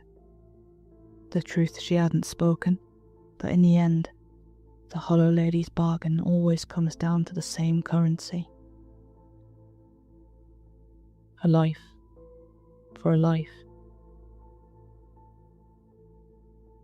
Ethan helped me down the crooked basement steps as pain came thick and fast. "I can't do this," I cried as my legs buckled beneath me. "Yes, you can, my dear. Women have been doing this for centuries. In worse places than this, no less." Madame Morgan patted a thin throw blanket she had laid inside a wide circle of salt. "Come, sit. We will be with you." Ethan helped me step carefully over the salt and eased me down. The ice-cold concrete seeped through the throw and into my bones. "Get Jessie," I gasped through clenched teeth. Ethan returned a few moments later with our baby girl, settling her inside the circle with a tablet. She looked around briefly, then glued her eyes back to Peppa Pig, oblivious to the shadows creeping in at the edges. As Madame Morgan lit the last of the black candles, Ethan switched off the light and stepped into the circle. The basement seemed to fold in on itself, shadows gathering thick against the walls. "I can feel it, Ethan. He's gonna come soon," I panted, the pressure in my pelvis unbearable. Morgan sat cross-legged with a book, bangles chiming softly, ignoring my cries. She looked around with theatrical precision. "Okay. All present and correct? No pets, cats, dogs, hamsters you're particularly fond of still out there, no?" Another groan tore out of me. I couldn't even muster a glare. She clapped her hands. "Excellent. Then let us begin." Madame Morgan lowered her head, eyes skimming the book as she touched each candle flame in turn. The basement filled with a thick, cloying scent of patchouli, heavier than before, crawling into the back of my throat. I struggled to breathe. The shadows around the circle shifted. They weren't still anymore. They slid along the walls, stretching, dragging, as if something unseen was pacing just beyond the salt. Jessie's tablet flickered. Peppa Pig warped into static for a heartbeat before snapping back, her tiny giggle sounding cracked and wrong. Jessie didn't notice. She never looked up. Another contraction ripped through me. My fingers clawed into Ethan's arms. "She's here," I whispered, voice raw with terror. Madame Morgan didn't look up. "Good. Let her listen." She quickly scrawled the last of the words into the book and then began to read. "Constance Arthur, hear these words. Chains once forged are now disturbed. You gave the boon but sought for more. You hurt the child behind the door. A chain must clasp by willing hand, freely given, freely planned. But fear was used and threats were made. Thus law is broken, oath betrayed. Salt to bind and flame to see, we name your fault, we set it free. Your bargain stands but twisted, torn. You cannot claim this child once born." The last word left Madame Morgan's lips, her voice risen sharp and clear above the hum of the tablet. Salt hissed on the floor. The flames rose as a shadow stretched across the wall in front of us. It swelled and grew, long-limbed, head bent wrong, dragging itself higher until it loomed over the circle. Jessie's tablet died with a crackle, plunging her into silence. She didn't cry. She just stared wide-eyed at the shape that towered above us. A bolt of pain tore through me. I cried out, clutching Ethan's arm. The first sting of the baby's head burned low between my hips. "Hurry! He's coming!" I groaned, trying and failing to stay the urge to push. Madame Morgan rose to her feet. The crow shifted on her shoulder as the shadow loomed taller. "Do not interfere, woman." Constance rasped, hollow and low. The voice shook the salt line like a wind through broken glass. This is not your concern. You make it my concern when you falter on your oath, Constance, Morrigan replied calmly, her eyes never leaving the shadow's warped silhouette. The shadow grew taller, stretching grotesquely as it pressed against the salt boundary. The line hissed, grains scattering as though under invisible claws. Jessie whimpered, her eyes darting from the tablet's black screen to the looming shape above us. Her little hands clutched the edge of the throw, knuckles white. Ethan moved closer, torn between me and his daughter, shielding her with his arm. The gesture was laughably small against the enormity of the thing beyond the circle. Madame Morrigan lifted a hand. Hold steady. She cannot breach it without consent. I let out a pained cry as the baby's head crowned further. I can't hold it, I bellowed through gritted teeth. The shadow pressed harder against the salt, writhing until its head nearly brushed the ceiling. The hiss of the burning grains filled the room, and Jessie's whimper rose into a frightened cry. Then she spoke to me, softer, everywhere at once. Kara. My breath caught. My whole body seized with a contraction, the burn of the baby's head splitting me open. You suffer needlessly, Constance rasped. Let me ease it. One word, and the pain will end. One word, and the child will not suffer.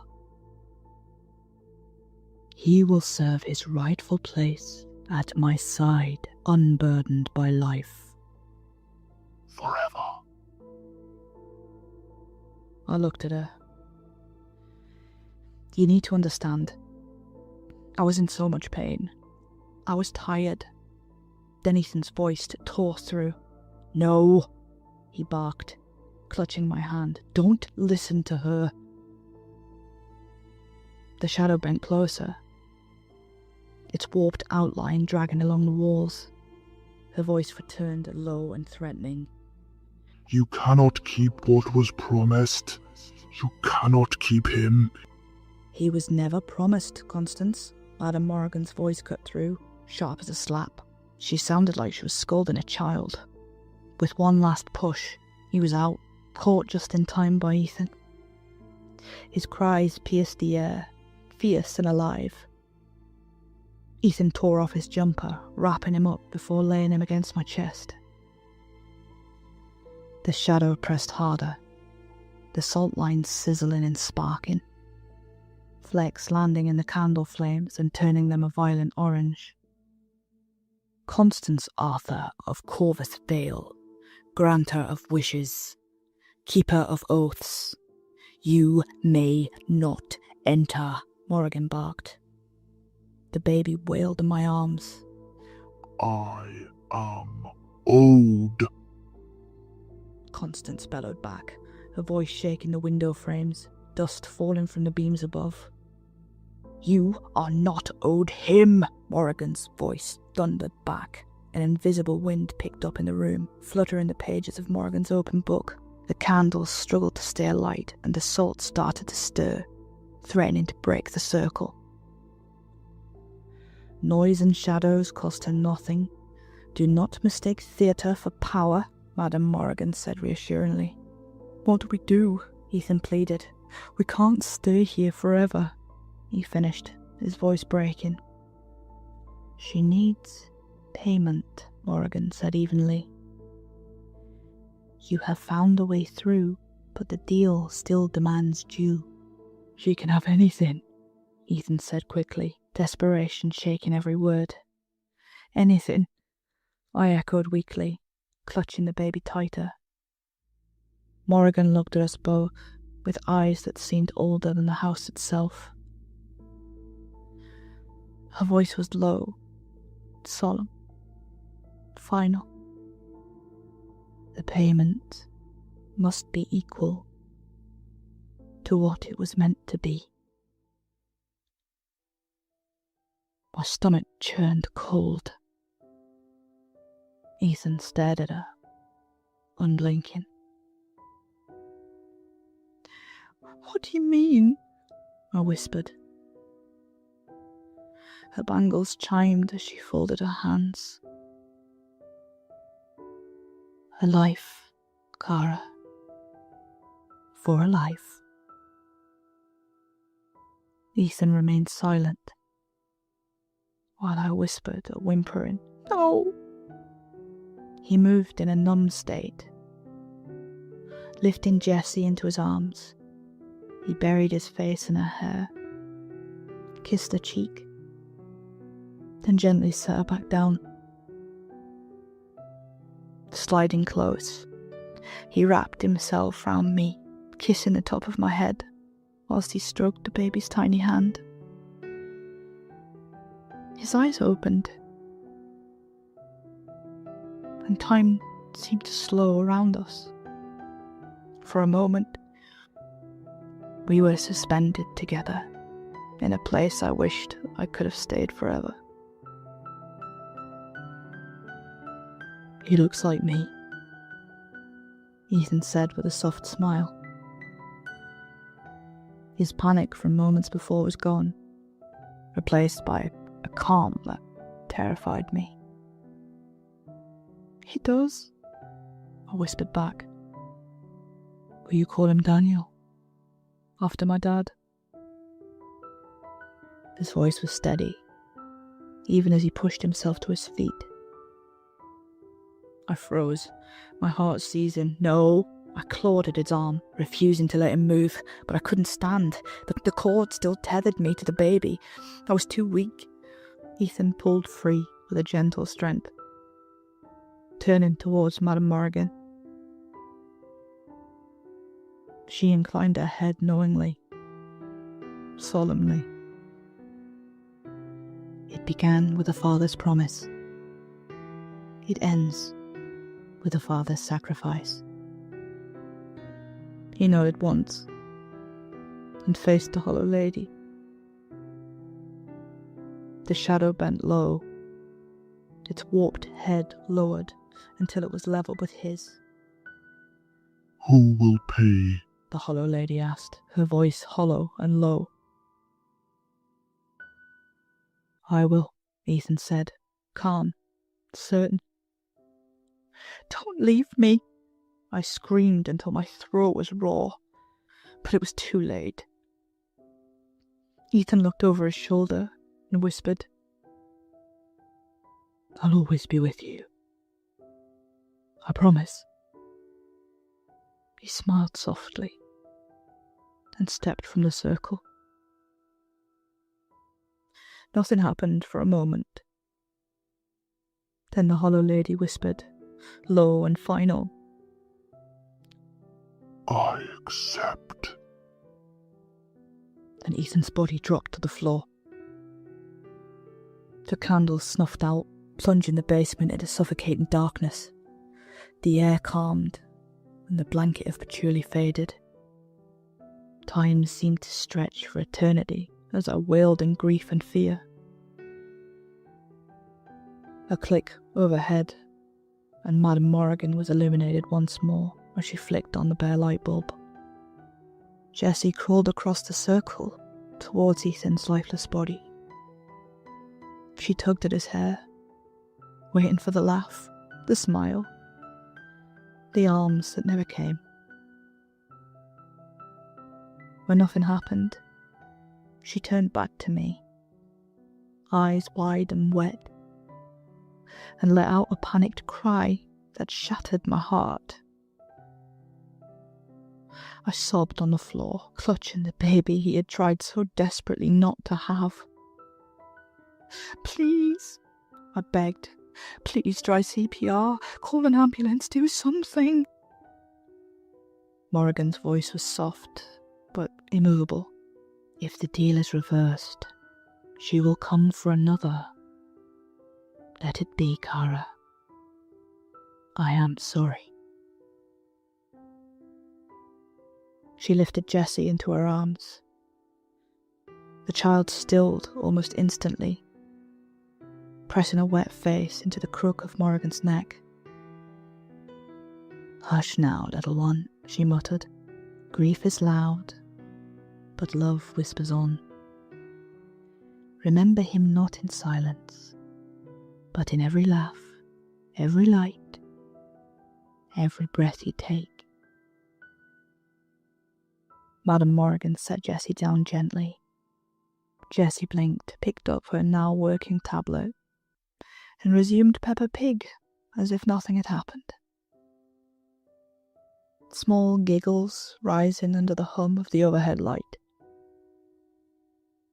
From a bag, Morrigan drew a slender knife with a handle worn smooth by age. She crouched before me, her bangles still chiming softly as she worked. With calm precision, she helped deliver the placenta, then cut the cord that tethered me to the tiny, wailing boy in my arms. My tears blurred everything. "She took him from me," I whispered hoarsely. "She took Ethan. I swear, I'll—" "Revenge," Morrigan's tone was cool, unreadable. "Revenge is only another chain, Kara. You have enough binding you already." She reached out, and I let her take the baby. I was too exhausted to resist. She cradled him against her chest, her sharp eyes softening just slightly as she studied his face. "Daniel," she murmured, almost to herself. "One day you will understand what was taken, and the Hollow Lady will know your name." She kissed his forehead and placed him back in my arms, her expression unreadable. I did ring an ambulance. On Madame Morrigan's instruction, I waited until there was no chance he could be revived. She cleaned up the salt, the candles, every trace of what had really happened before she left, so it could all be staged as a tragic accident. The official story's simple. I went into labour in the basement. I was too weak to climb the stairs. The stress made him collapse. The coroner's report says Ethan's heart just stopped. A rare condition. A hidden abnormal rhythm that can strike without warning. A genetic defect, they said. Something that could be passed down. Something that could mean Daniel and Jessie are at risk too. But I know better. There is no risk. Not from that. It's been exactly 6 weeks, 3 days, and 13 hours since Ethan sacrificed his life to save Daniel. But I don't think he's left us. You see, every morning since I returned home from the hospital, Jerry perches himself on the window. The thing is, his feathers look slightly duller than the gleaming white of the new crow he brought with him. And I know Ethan kept his promise.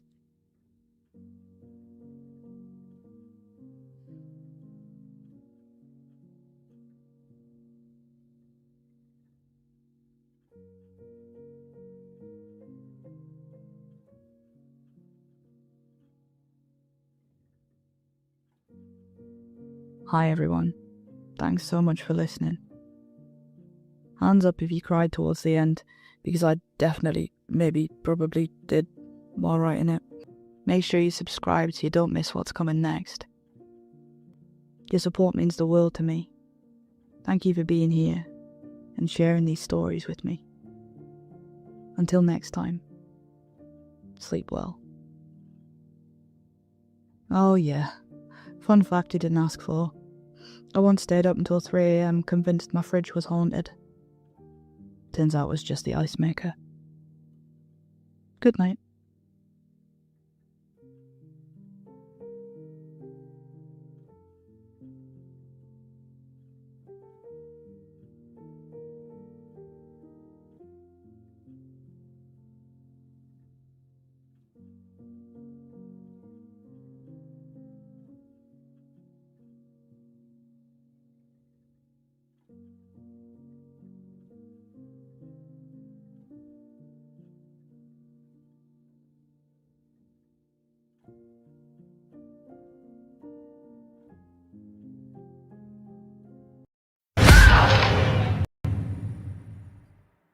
The whisper. Lena didn't know what she had done to deserve this. Her life was going great. New job, beautiful new flat with very affordable rent. But something wasn't right. At first, it was barely noticeable. A soft tap at the window on nights when the wind didn't blow. A flutter in the curtains when the house was still. She felt it. She felt something, watching, waiting, judging. People said the whisper only came for those who had something to lose, something to fear, something to break. She had done everything right. She didn't remember inviting it in. She never opened the door, never left the window ajar. But somehow, it lived there now, tucked between the coat rack and the kitchen clock. It didn't scream or shout. It just whispered. On days she was in a rush. You'll forget something important. Went out with friends. They're already tired of you. When she was already 4 miles down the road. Are you sure you locked the door? At first, she'd try to ignore it. Blasting music, filling the house with fake laughter, drowning it out with busy hands and blinking screens. But the whisper always waited. It didn't mind the noise. It thrived in the quiet between distractions. It was clever like that. Some days it was smaller, a flicker in her chest. Other days it grew tall and crooked, standing behind her in the mirror while she brushed her teeth. Is that blood on your toothbrush, Lena? That's serious. A faint shadow in the seat next to her in the lecture hall. You're falling behind. Work and uni? Why did you think you of all people could juggle both? The more she tried to push it away, the worse the taunting became. Your heart's beating fast, Lena. You'll need your phone ready for when you have that heart attack. Then again, you'll probably not reach it in time, it would say with an ominous giggle. She spoke to her friends in vague metaphors and hypotheticals to gauge if they could hear it too. But they couldn't understand. They won't understand, Lena. I'm not the problem here. It's you. If you talk about me, they will think you're crazy. Are you crazy, Lena? She asked her doctor once if they could remove it. Cut it out. Trap it in a jar. The doctor gave her breathing exercises and a referral. But not a knife. How will breathing help you when you can't breathe? Remember how you can't breathe, Lena. That oxygen you're breathing. It's not enough, is it? Lena stopped leaving the house. It stayed quieter when she was inside. If she was in, it couldn't predict her tripping over and embarrassing herself, or fill her head with noise so she couldn't speak properly. Lena stayed trapped in her new flat. But although the whispers were quieter, its inky blackness coated the walls, the ceiling, the floor. It flowed over furniture enveloping her bathroom so she couldn't wash, her bedroom so she couldn't sleep in there, and her phone so she couldn't call anyone. Not like anyone would want to hear from her anyway. It told her as much. Then one morning, with the curtains still closed and the clocks all blinking, a letter dropped through the slot. It landed with a soft thunk against the floorboards. Lena didn't rush to open it. She stared at it from the couch, curled in a blanket that hadn't moved in days. The whisper slithered around it, coating the envelope in oily dread. It's nothing, it hissed. They won't help you. They never do. Don't get your hopes up, Lena. You'll only make it worse. But something about that envelope was louder than the whisper that day, louder than the silence. She crawled across the floor and picked it up with shaking fingers. A referral, a real appointment. The whisper shrieked. It wrapped around her shoulders like wet tar, weighing her down like an anchor. It slinked across the walls, howling. They'll laugh at you. They'll see how broken you are. You'll mess it up, like always. But Lena stood up. The whisper clung to her legs, to her back, to the hallway door. It filled the air, making it too thick to breathe. She forced her way forward, the mist of the thing like walking through jelly. Her hand clung to the door handle, but she opened it. She stepped out. The light stung her eyes. The world felt loud. Her hands trembled. But she had the letter in her coat pocket. She had her keys. She had enough. The whisper followed, of course. It always would. You didn't brush your hair, Lena. People will see you looking like that, Lena. But for the first time, it trailed behind her, and she didn't stop walking. Lena stepped into the waiting room. Her coat was still buttoned wrong. Her socks didn't match. The whisper reminded her of this constantly. She sat with her knees together, hands tucked between them like a child in trouble. Across from her, a wall of motivational posters smiled back. Bright colors, smiling faces. Words like, "You are not your thoughts." Breathe in. You're doing better than you think. You made it. The whisper hissed. It slithered over the carpet, up the chair legs and onto the walls. It tried to obscure the posters, thick and smoky, like grief in gas form. It wrapped itself around the hopeful phrases like ivy around a dying tree. And Lena sat back, defeated. The psychiatrist called her name, and both her and the whisper entered her room. Lena sat in the same seat she had sat several weeks earlier. The whisper sat next to her. It no longer enveloped the room, but it made its presence known when it needed to. She glanced at the posters once hidden by the thing. It angled its withering body, obscuring her vision. But Lena wanted to read one. She focused, really focused. "I want to read that one," she whispered to herself. And the whisper shifted. It didn't vanish, but it moved, like fog parting when headlights cut through. She leaned forward and read, "You are not alone." And the fog recoiled. The receptionist called her name. Lena stood slowly, heart hammering, skin prickling with awareness. The whisper tried to claw at her throat, drag her back down. But she knew. She was in control. She took a step, and then another, and the whisper stayed seated. It would wait. It always did. But it no longer owned her. Not entirely. Because Lena, she was walking towards something else. If this story felt familiar, you're not alone. Anxiety doesn't always shout. Sometimes it whispers. If you're battling your own fog, remember, taking one step is still progress. If this story resonated with you, please like, share, or subscribe. It really helps get the channel out there. There are links in the description to my Patreon if you'd like to join. There are some cool benefits over there.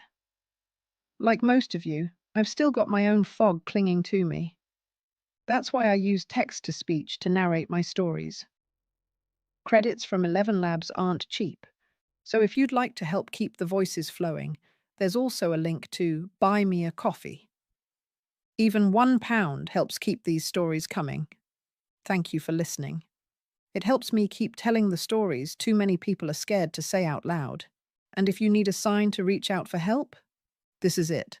Thanks for listening.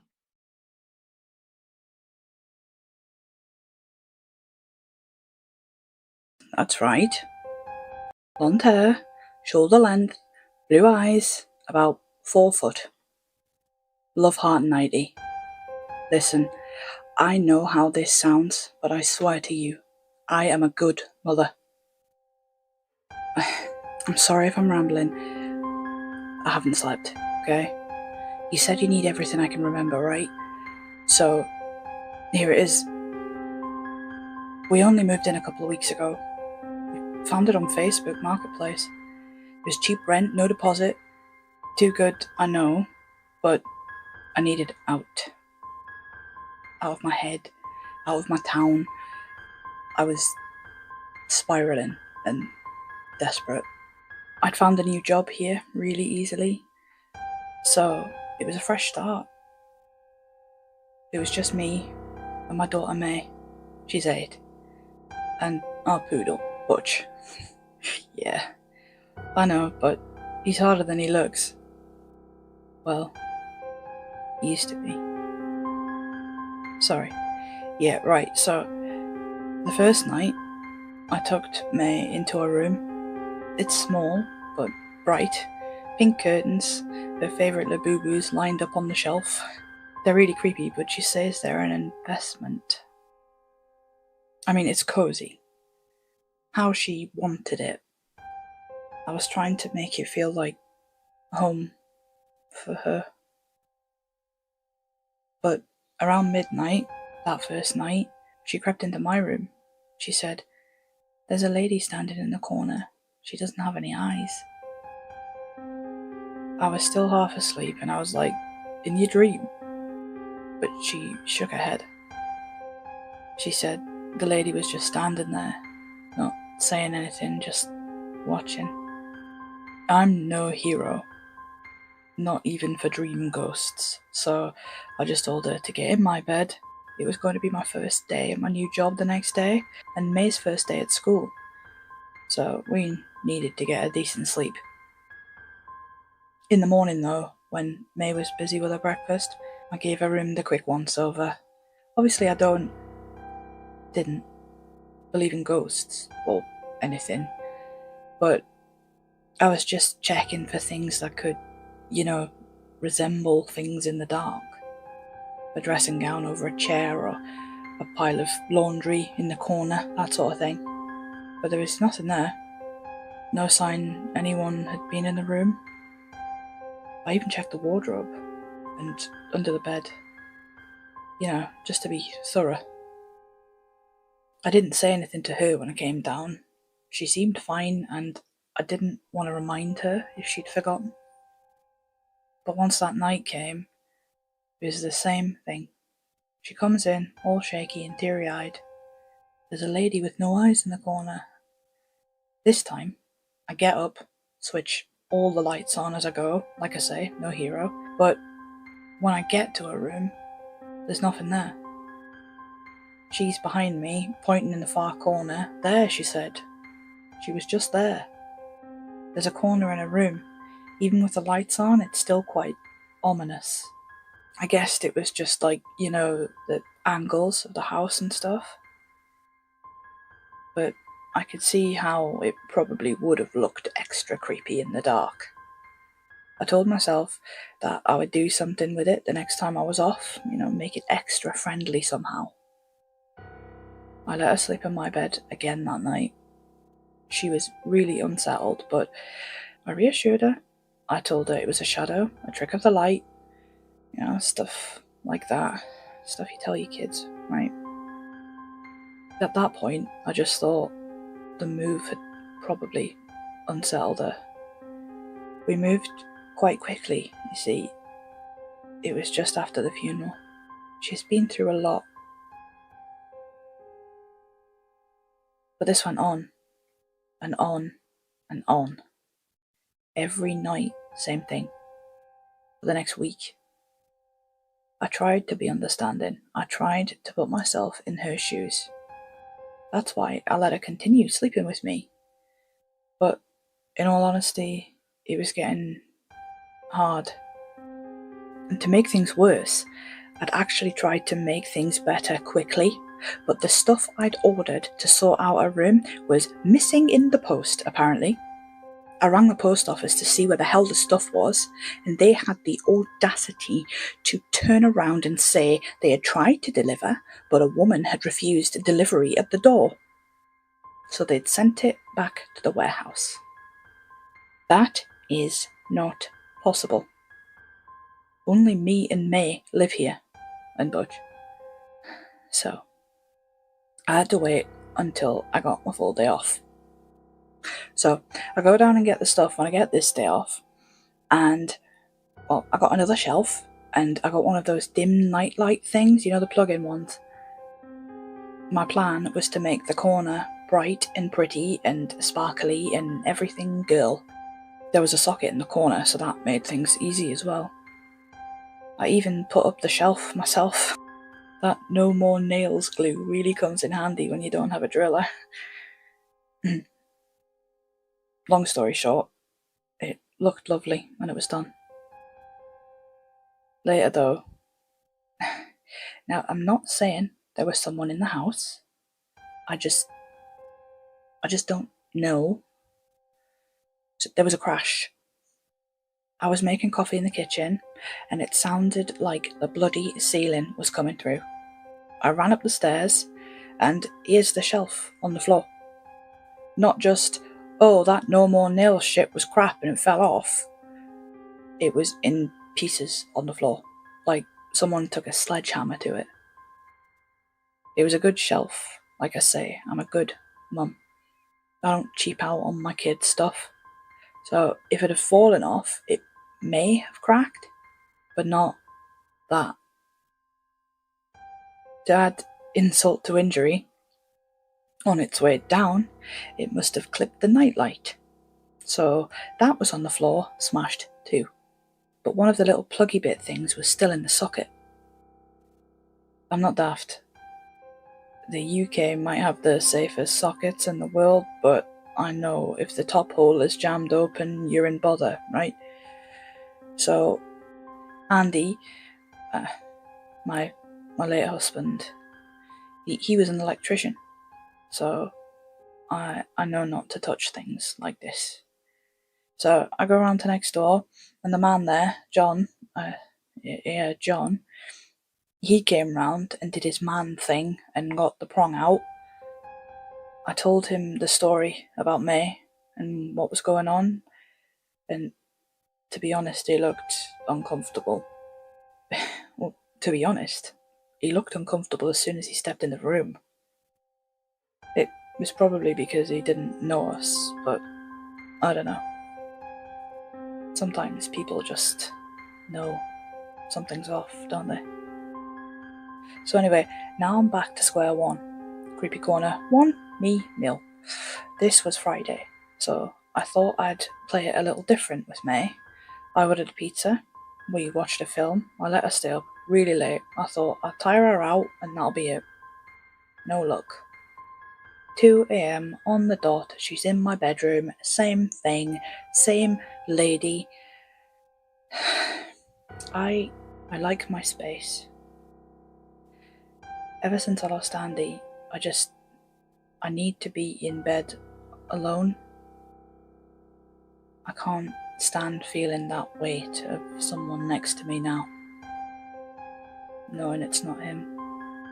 I love my daughter. I'd do anything for her, obviously, but it's just hard, you know? So this was taking its toll. Over the next few days, I tried so many different things. New nightlight, didn't work. New lamp, bulb smashed. New lamp, plugged in from a different socket with an extension cord. The fucking extension cord snapped. How do you snap a wire? No, she didn't do it. I didn't do it. And through it all, she kept saying, the lady was there. Same corner, always watching, never moving. Sometimes, she'd say the lady would tilt her head just slightly, like she was curious. I know that I'm an adult, and I shouldn't give in to kids' imaginations, but I started to feel it too. This heaviness in the air. that sense when someone's staring at you, but no one is. The more I tried to help her, the more resistance there was. Does that make sense?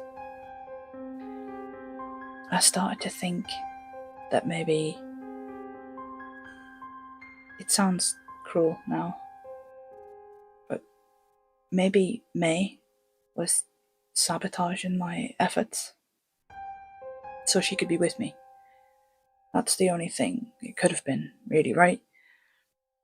She knows I'm trying to do everything I can to get her to stay in her own bed, so she stops me from doing that. I mean, she could have cut the wire. The scissors were missing. But as for the shelf, yeah, I mean, she definitely didn't do the shelf. Maybe the glue wasn't dry properly. I don't know. At this point, I didn't know what to do, so I called in the big guns, just for one night. I know you shouldn't do this, I get that, but I just needed to see what would happen. So, I sent Butch in for the night. I got his basket, plopped it right in the spooky corner. Now, I told May he could stay with her, and that ladies that have no eyes hated dogs, so she wouldn't come back. She actually seemed really happy. Butch refused to go near the corner. The stupid bloody dog was making me look bad. He barked at the doorway, hackles up, then ran away. I know you're probably going to think that I'm cruel, but I thought, fuck this. And I got his collar and I just dragged him into the room. I wasn't messing about anymore. His basket stayed in the corner, but he made his own bed on top of May's at the bottom. She was happy with that, and so was I. And for the first time in literal weeks, I didn't hear a peep. Until 4 o'clock in the morning. I don't know if... Okay, listen. May is a beautiful, smart, compassionate, kind girl. Please, just remember. I heard crying. Not the usual soundtrack of fear sobbing followed by footsteps pitter-patter into my room. This was soft whimpering from May. I was gonna just leave her, to be honest. Let her self-soothe. She'd already stayed there longer than she'd ever done the entire time we'd lived there. But I just couldn't. The sound was tugging at something deep, you know? So I creep along the hall, lights off, just in case I misheard or something. I hadn't. May's sitting there, on the floor, in the corner. Butch is laying with his little head on her lap. And she's stroking him, softly crying. And I thought, oh, bless her. She's really trying. Until I saw the blood. Her hands, her nightie, her pretty pink carpet, it's everywhere. I don't know whose it is, so I run in, flick the light on, and it's not hers. It's Butch's. He's lying there, and she's stroking him. And his eyes are gone. He's dead, obviously. Now, what am I gonna think? It's just us that live here. I didn't do this. I know I should have reported it. She's my kid. I took him down to the vets the next day. I said he'd run away earlier in the week, and that I'd found him like that in the woods.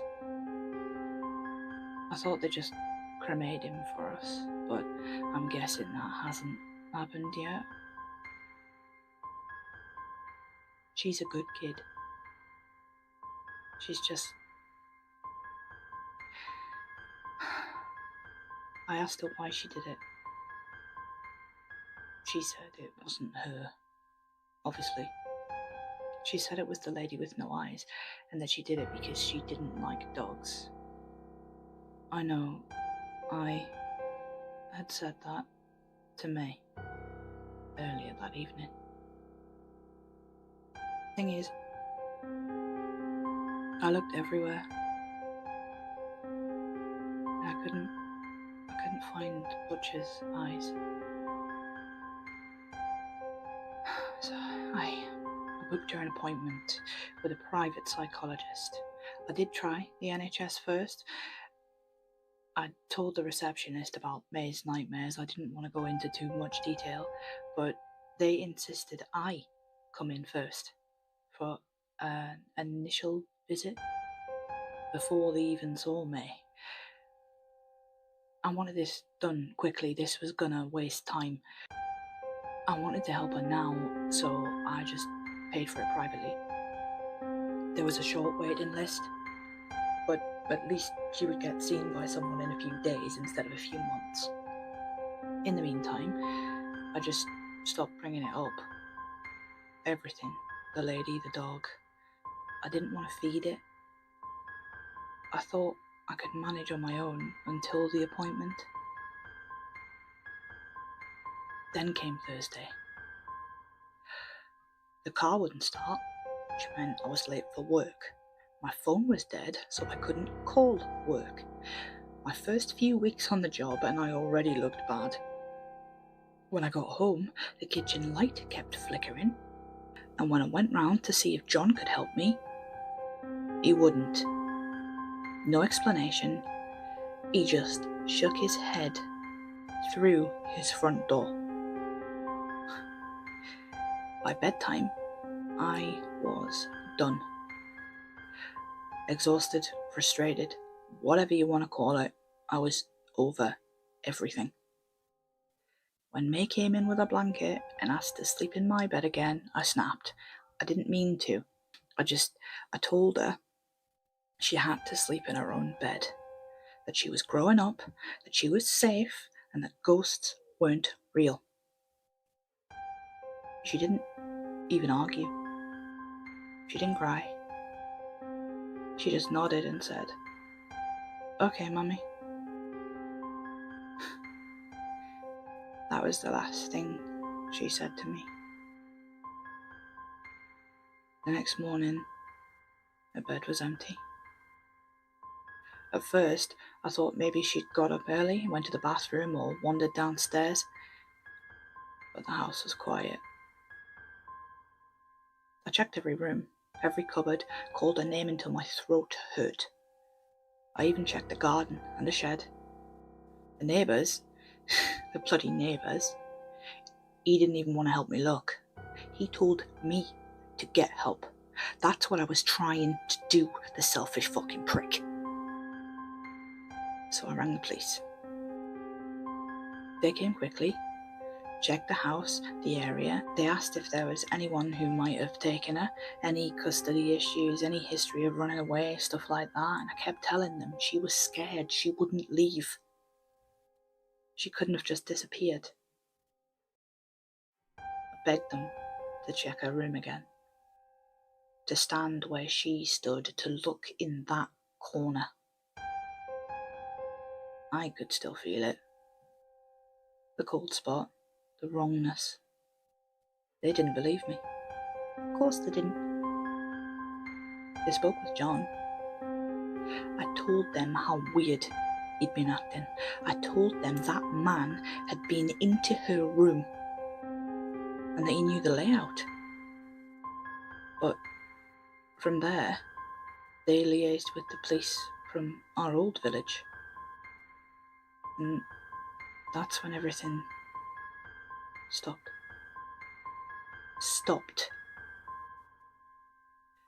They wanted me to come down to the station to talk things over.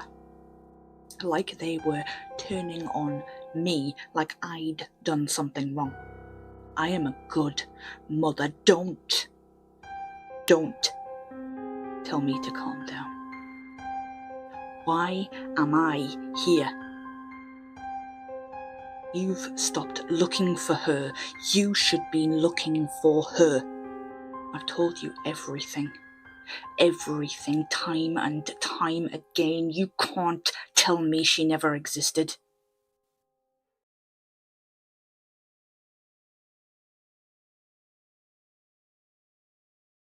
Well, that's the end of my very first long narration. This story was written by me, so if you liked it, great. You clearly have excellent taste. And if you didn't, well, you're still here, so who won really? A quick side note, I hate my voice so much that my husband is officially banned from this channel. So if you're here, leave. Anyway, I've decided from now on, every video ends with a completely random, totally unnecessary fun fact about myself. You know, so you can get to know me, because nothing says bonding like weird personal oversharing. So here it is, tonight's fun fact. I once spent nearly an hour carefully narrating an entire chapter of my own novel, only to realise I never actually pressed record. Yeah, an hour of my life just performing passionately to absolutely no one. Thanks for hanging out. I'm going to collapse now. It's just taken me 7 hours to narrate and edit a 21-minute video. See you next time. I didn't come here to disappear. I was pretty much invisible already. The flat got too loud in the way that empty rooms do. Every pipe a throat, every radiator a mouth. I was 39 and already felt like a ghost haunting my own furniture. I'd done a dozen jobs that left no dent in the world. Warehouse picker, night shift at the printers, 5 long years repairing cash machines. Every pay slip felt like a receipt for time I'd never get back. No friends, no kids, no reason to stay. So when I saw the vague ad in the paper, I thought, why not? Temporary, seasonal assistant required. North Cliff Lighthouse. Solo position. No experience required. How hard could it be? Just a light on a cliff that needed winding and checking, and someone to swear at the wind on its behalf. At least out there I'll be lonely on purpose. I told the harbour master I didn't drink. A lie. That I was good with my hands. True. And that I could handle nights. Truer than I wanted it to be. He looked at me for a long time, like he was measuring silence on me, seeing if it would fit. You alright being on your own? He asked, then quickly. Not 'cause you're a woman. I mean, once you're out there, you're out there. There's no coming back until your time's up. Fog's worse this year. Claustrophobic. You'll taste it before you see it. He was right about that. Salt settles on your tongue out here, like dust on a shelf. Even with the door bolted and the windows latched, the brine finds its way in. Tiny white crusts forming in the corners of the lantern room. But there's something under that.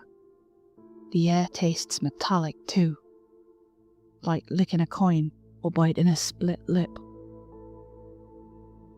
The first night, I learned the staircase by touch because the power tripped the second I plugged the kettle in.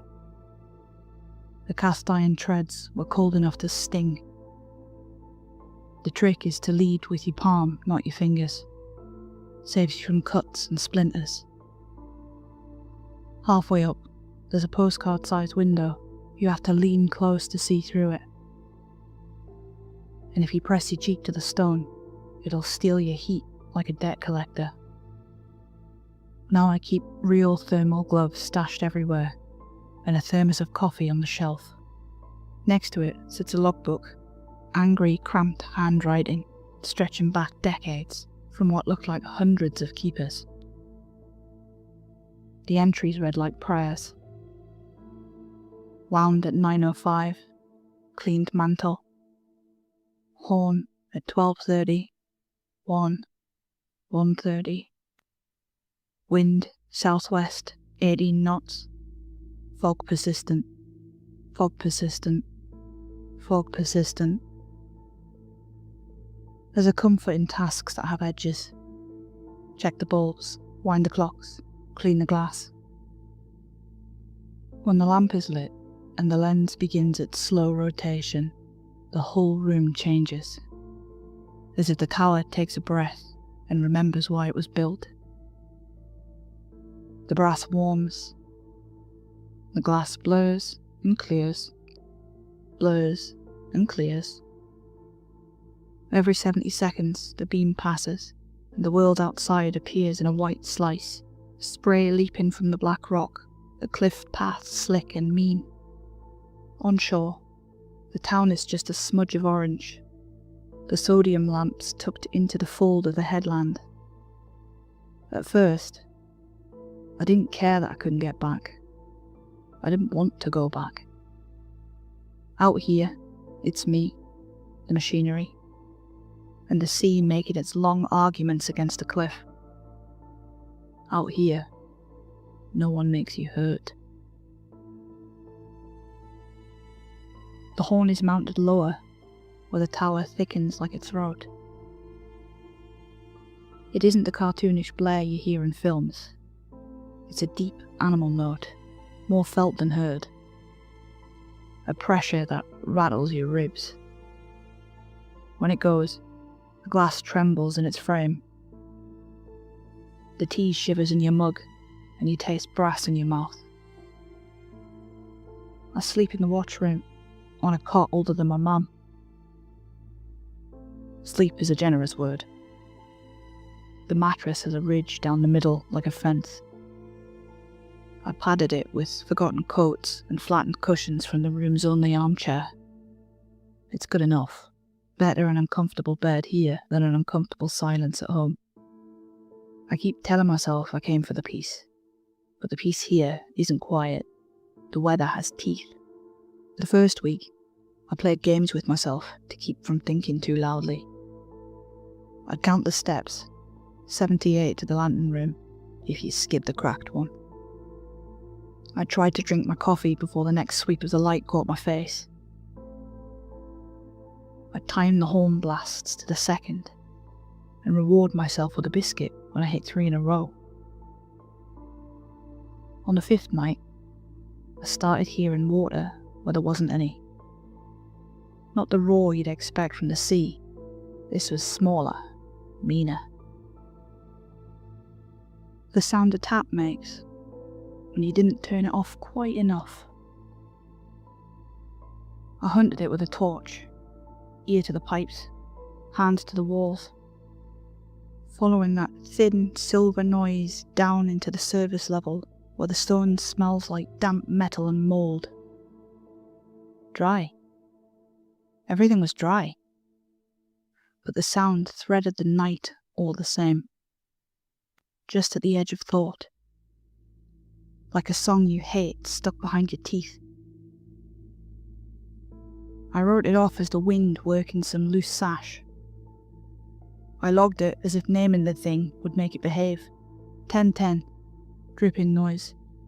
Source unclear. I was raised to be practical, to rely on myself. My father taught me to check the obvious things first. If a car won't start, Jiggle the battery lead before you condemn the alternator. After the marriage ended, after I stopped answering messages that opened with, "Hey stranger," I started to measure my days in things I could fix. The light is good for that. If it doesn't turn, you wind. If it burns too low, you trim. If the horn fails, you pull the choke and try again until the note opens over the water like a door.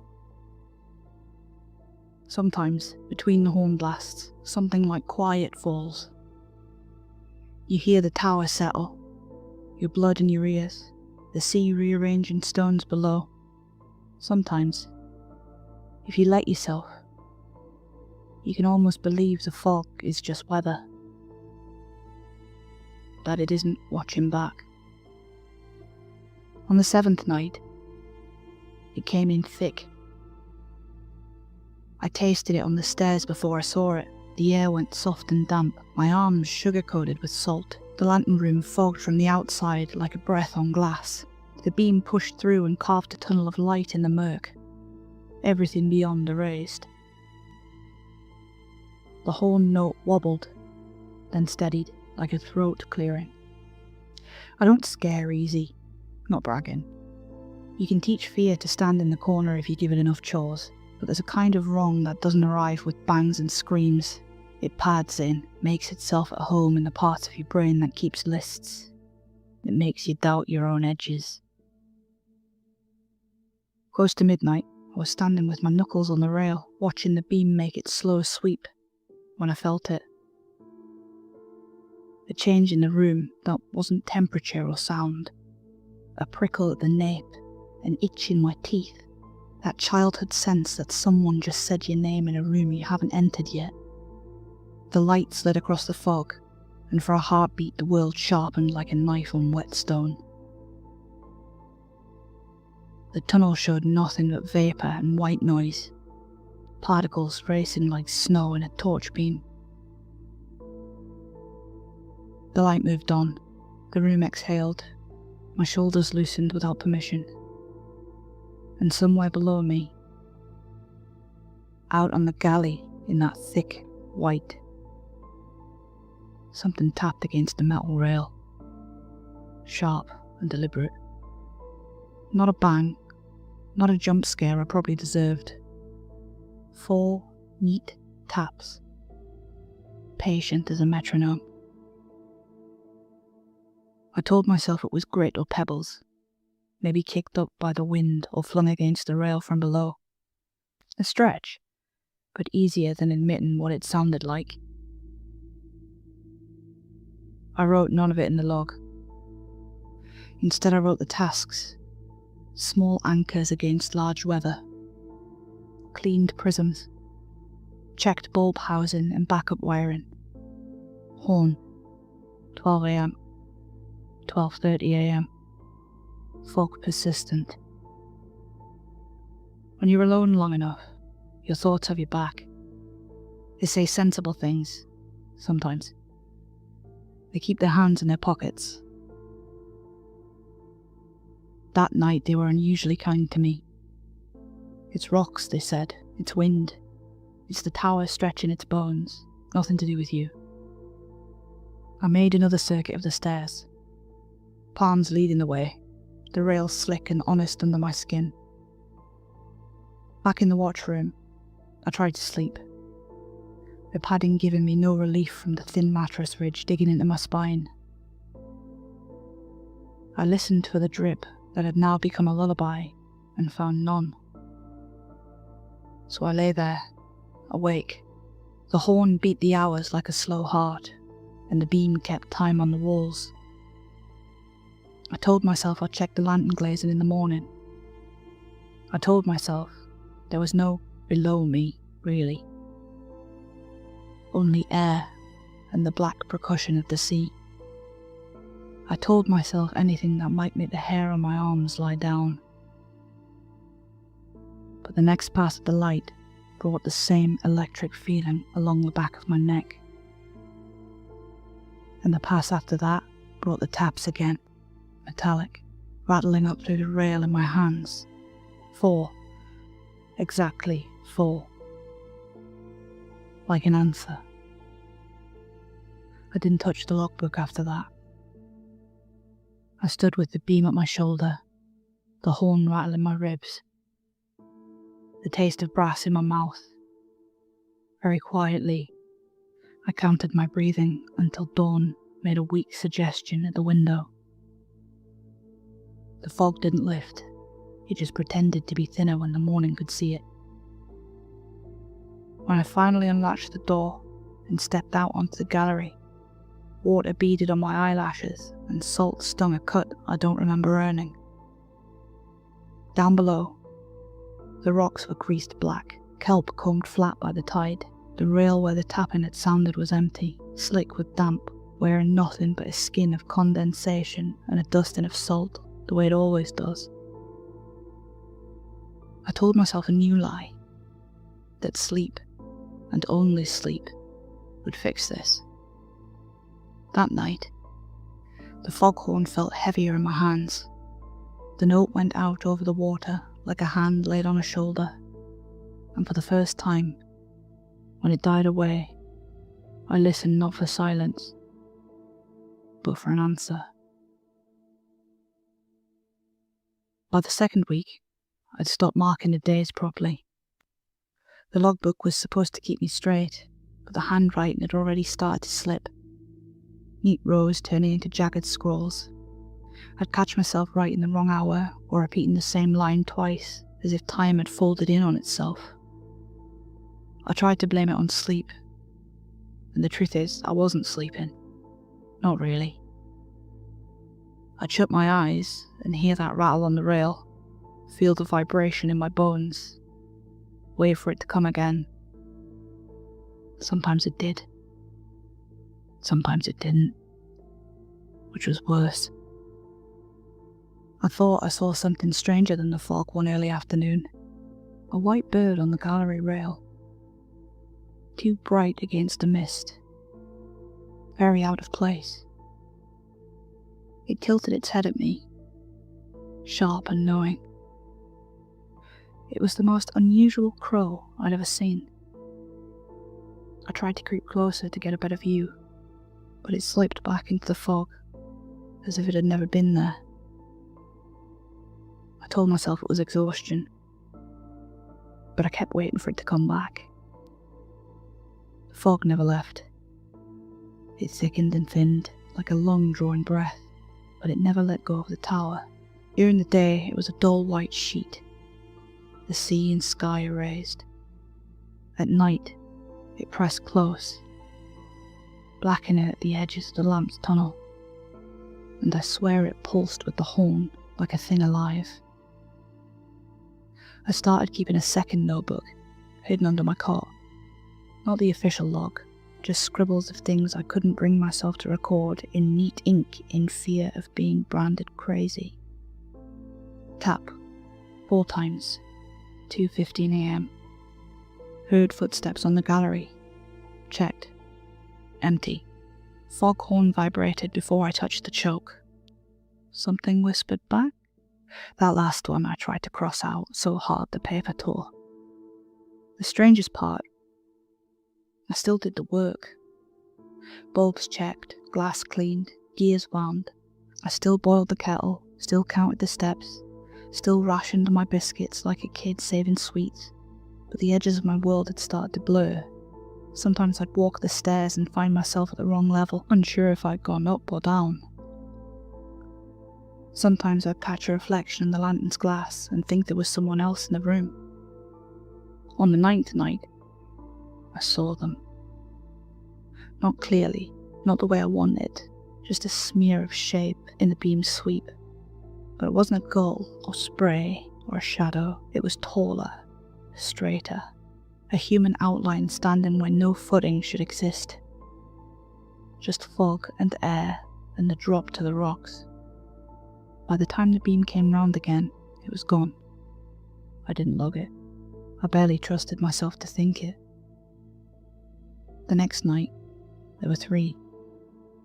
They stood at different heights out in the fog.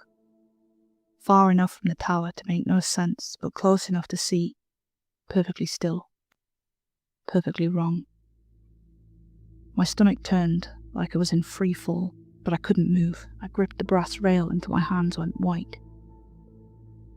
When the beam passed again, it shifted. I couldn't be certain, but I'm sure it was a fraction nearer. I nearly choked myself on the foghorn cord trying to get the sound out fast enough. I prayed the monstrous noise would create sound waves powerful enough to disturb the uncanny patterns made by the fog and light. The note roared into the dark, shaking the tower. For a moment, I felt relief. Until all three figures lifted their heads at once, like the sound was calling them home. I didn't sleep after that. I couldn't. Every sweep of the light brought them back. Every blast of the horn seemed to tighten whatever tether was pulling them in.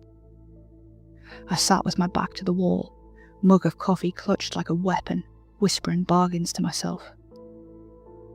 If they reach the glass, I'll run. If they step onto the gallery, I'll jump. If they make a sound out, I never finished that one. By dawn, they were gone. Through the night, they'd seemed to shift a little closer with each pass of the lantern, never quite reaching the tower, but always shrinking the distance. As the sun crept back into existence, they thinned and faded with the fog. And in their place, on the rail where they had been staring all night, the white crow perched again.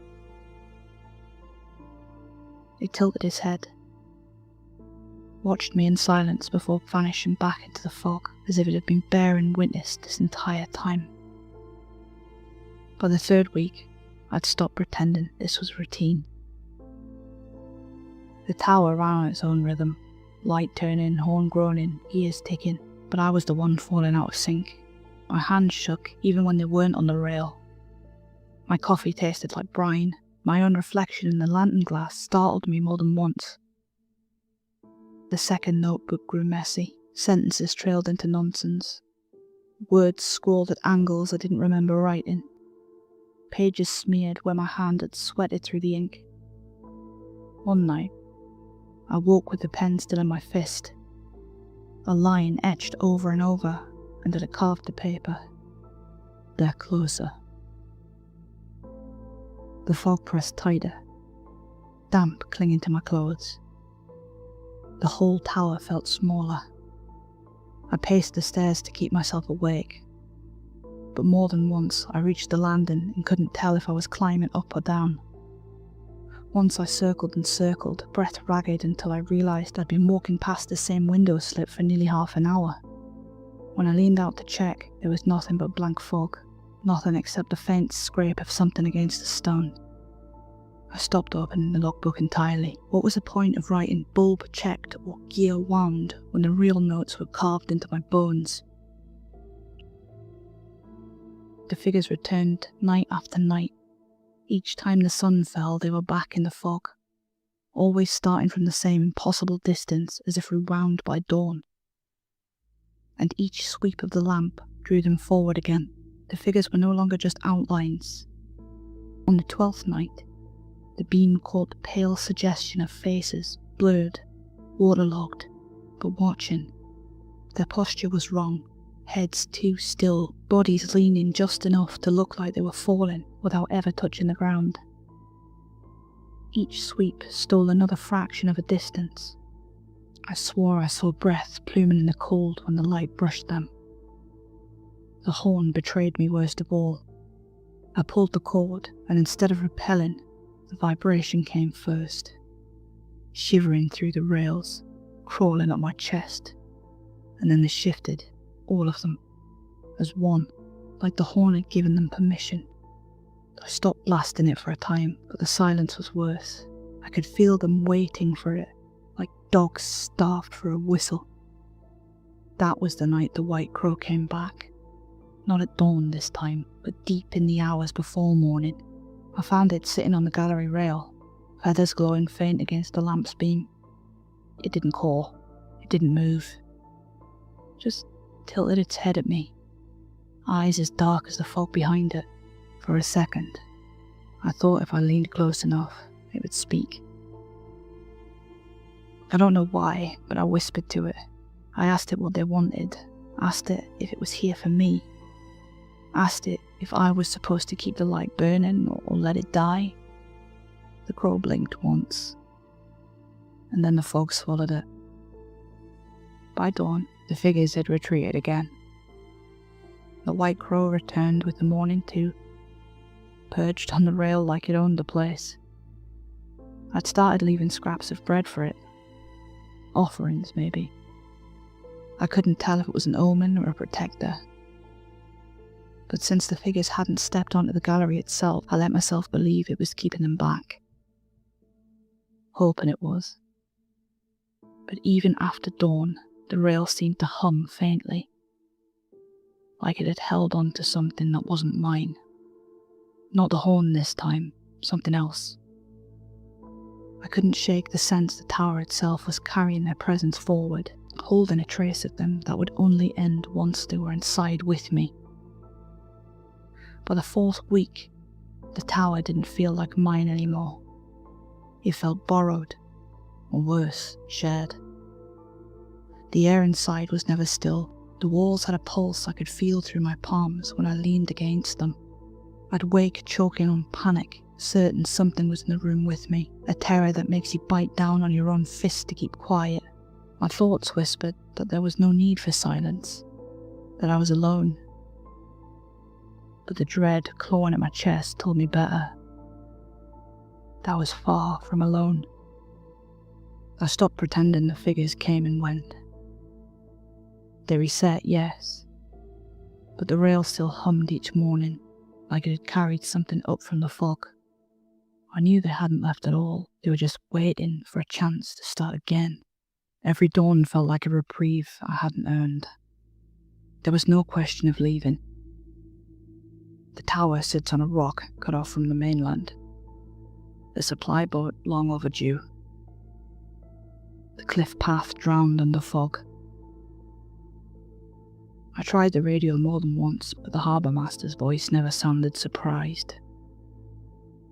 Almost like he already knew what circled the lighthouse.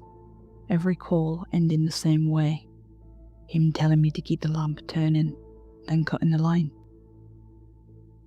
That's when the fear deepened. If he knew, and still left me here, then what chance did I have? I thought about the coats I found on my first day, hanging forgotten in the watchroom, too many for one keeper. I wondered then why they were left behind. Now I think I know.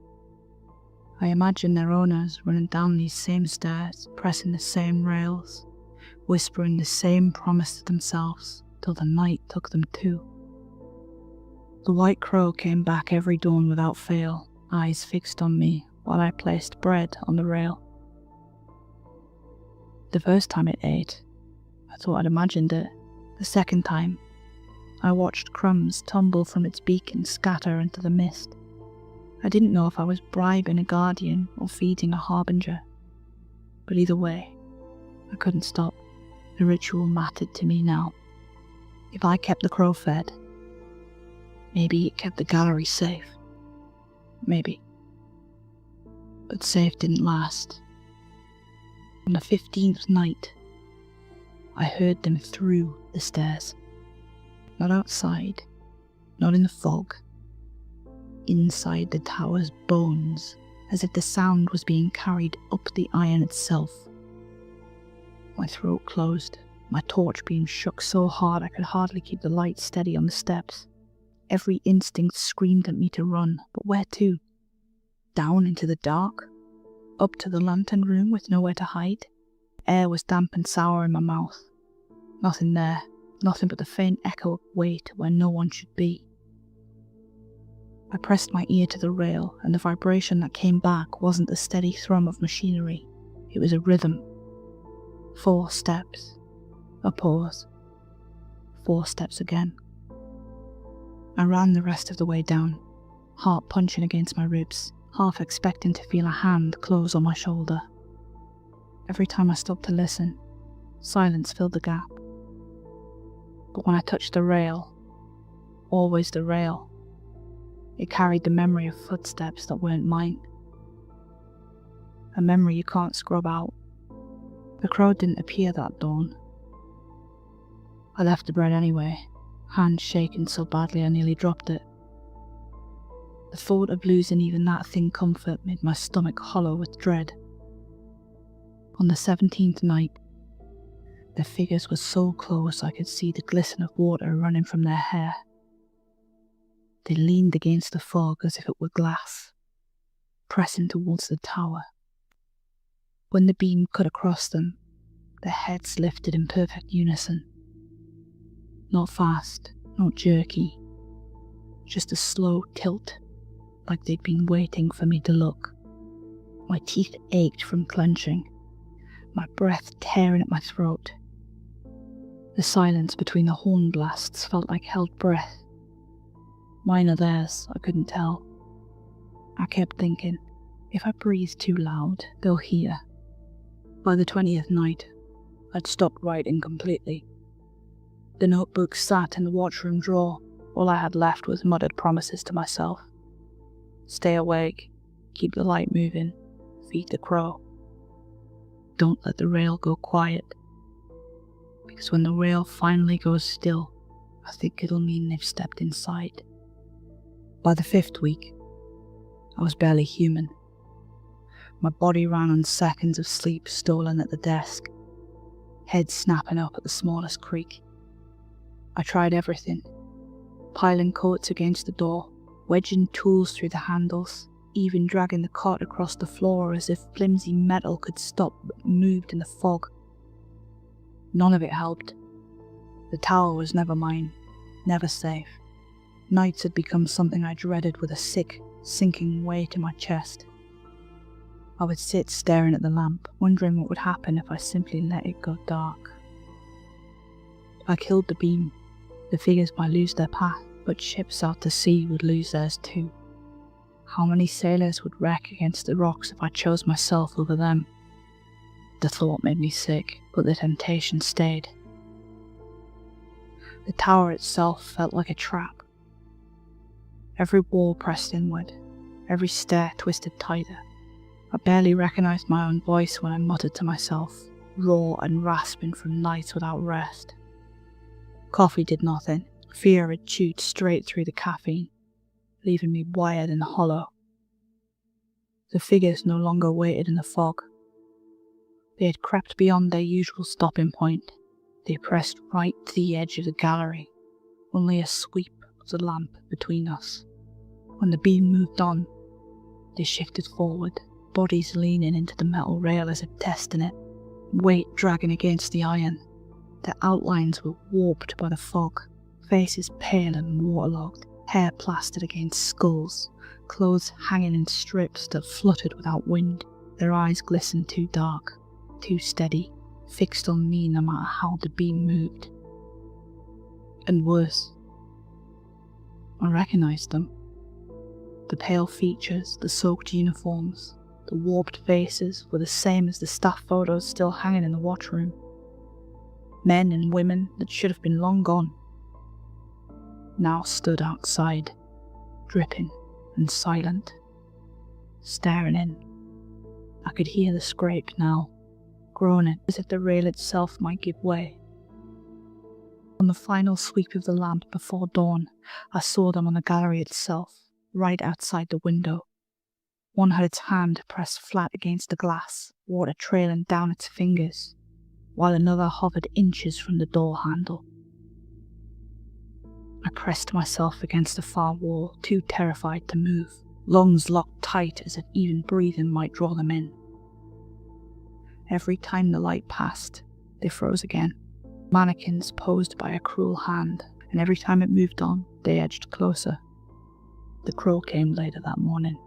I left bread with shaking fingers, whispered bargains I barely understood. Protect me, keep them off the gallery, don't let them in.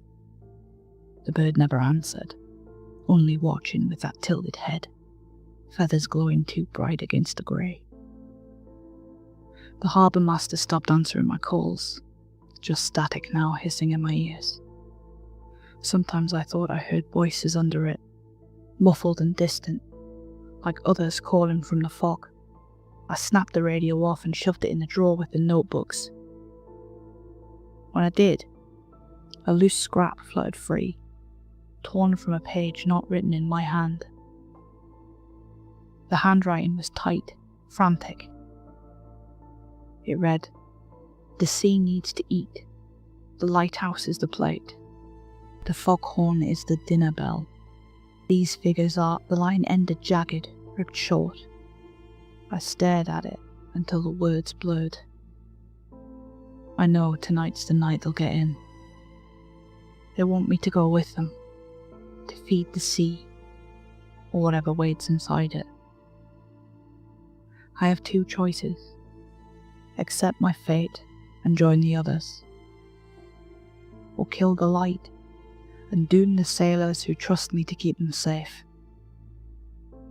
The fog is thick and the cliffs are unforgiving. Even a seasoned captain wouldn't stand a chance without this beam. The advert was honest about one thing. This job was only ever temporary. But it won't end with a contract. It ends with me. Hi everyone, thanks for listening.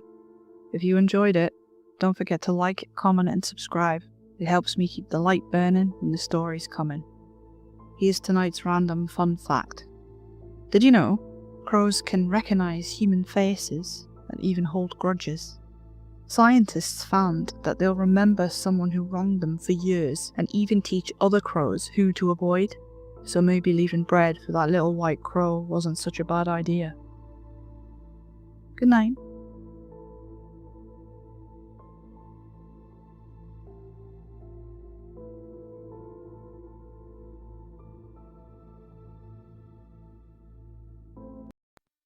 I used to have nightmares as a kid.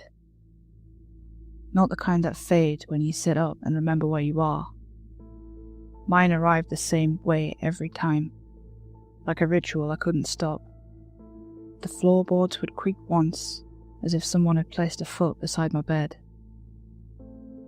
Then I would hear slow dripping, steady and patient, as if water were leaking from a tap inside the dark.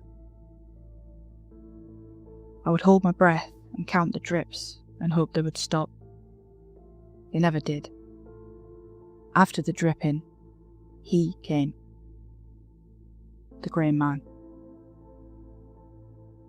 He would just materialise out of nowhere, standing beside my bed, phasing in like something out of a sci-fi movie.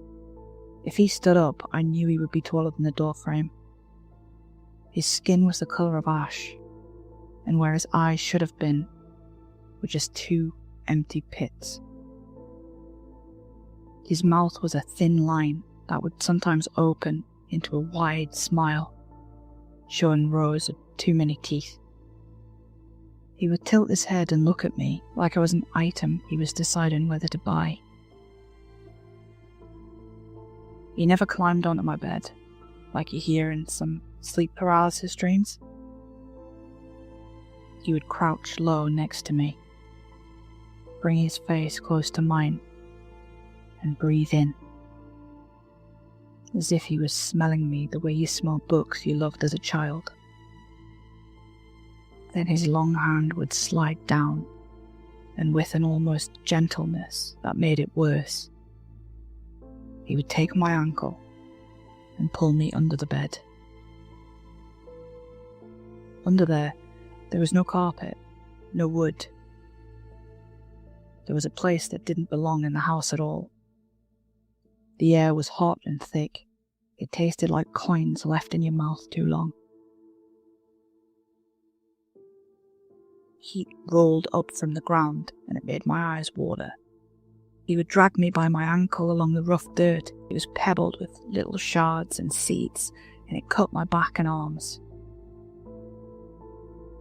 When I reached out to try and grab the walls, they were damp in a way that stung. They were coated with an acidic gloop that you could never wipe clean. The place itself smelled like old blood, and that sweet rot you notice when you walk past a bin on a hot day. There were insects everywhere, couldn't see all of them, but I could hear them. A dry clicking sound from little legs, a soft buzzing of wings, the cautious rasp of mouthparts trying a new surface to see if it could be eaten. Behind us, there was nothing that looked like a way back home. There were tall, dark shapes made of the same hot dirt, shaped like pillars, but I knew they were bodies that I'd just forgotten how to be people. He would pick me up and place me on the chair like I was a prized possession. Then he would take a thin knife from the fold of his skin, and he would begin. He never rushed. He never made a sound. He would slice pieces from my arms and lay them on the ground as if sorting fabric. He would rest his palm on my chest and feel my heart speed up and slow down. He would take a strip from my cheek and watch the tear run round it.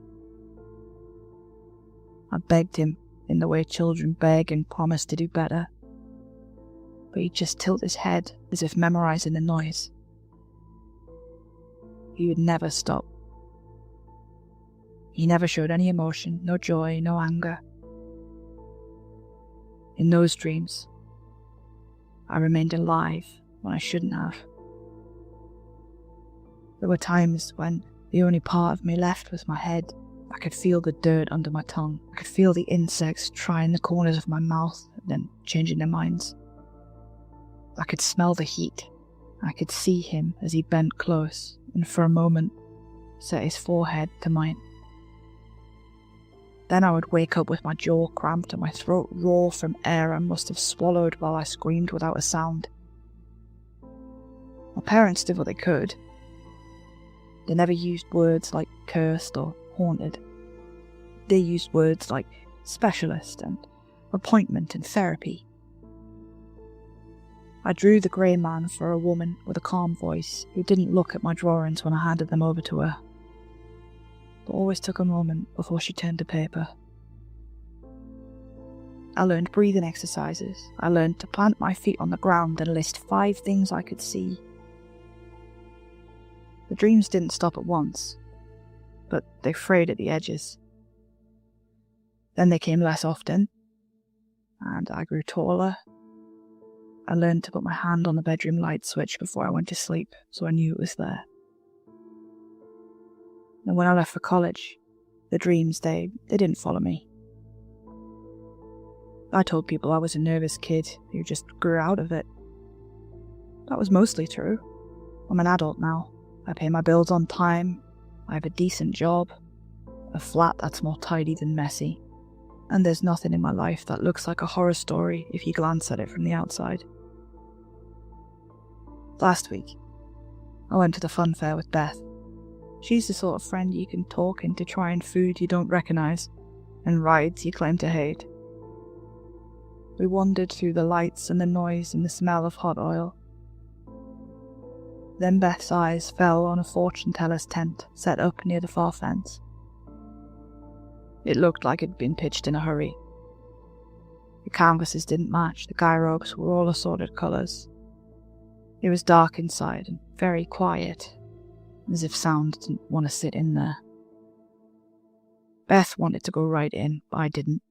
Not because I was scared, more that I didn't believe in this type of shite.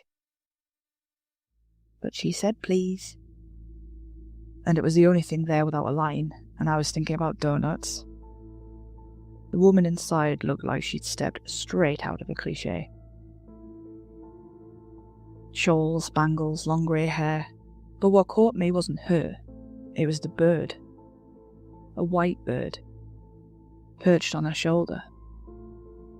Beth smiled nervously. "Aw, a dove!"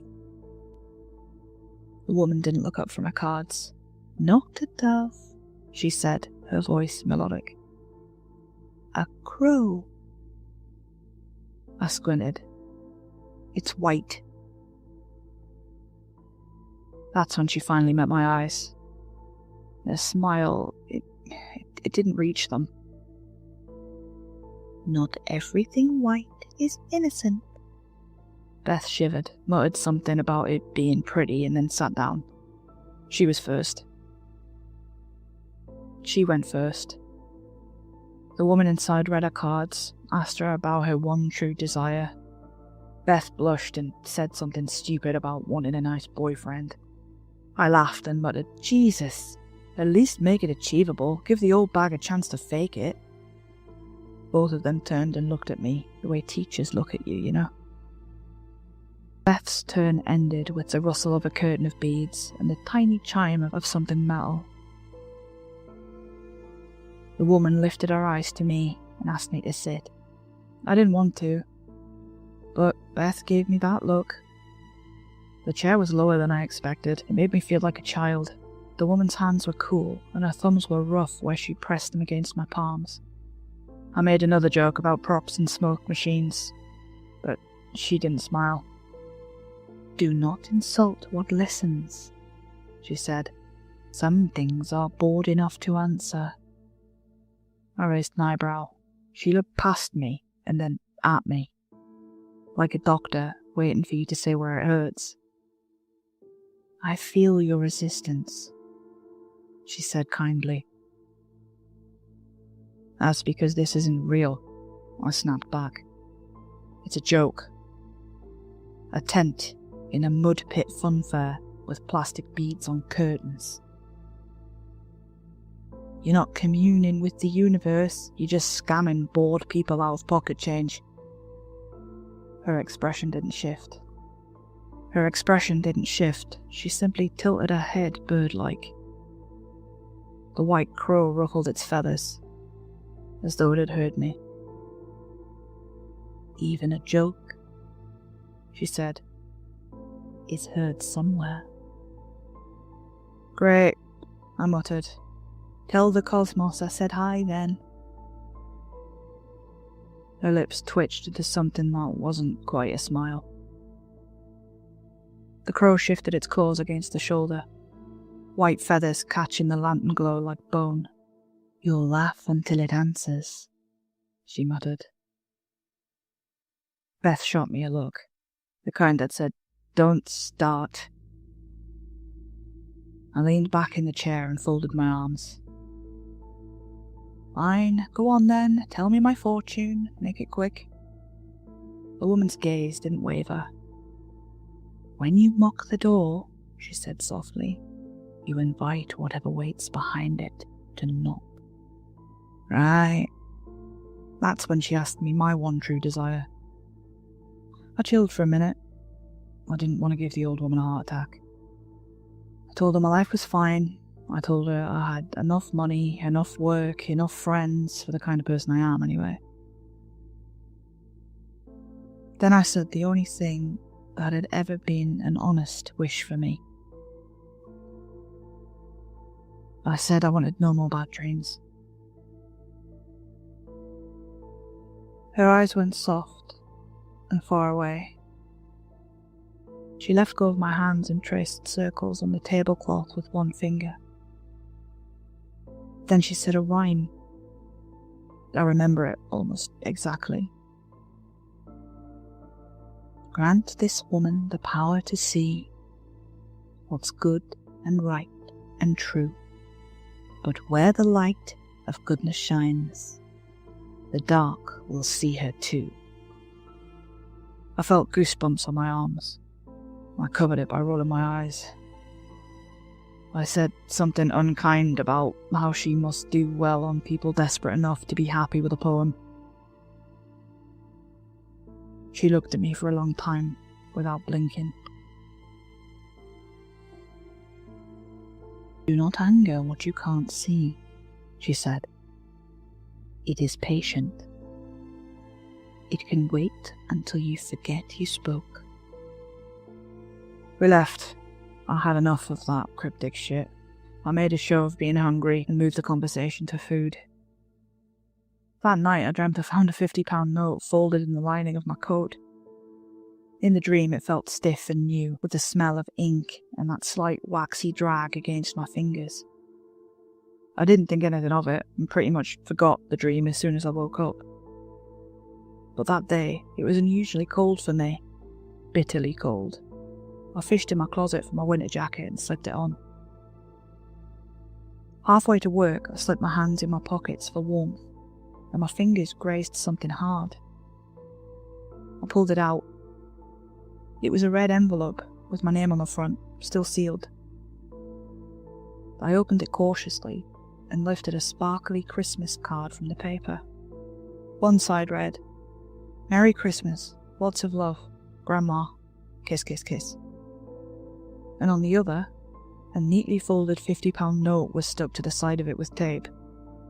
I must admit, I was a bit like, no way, at first.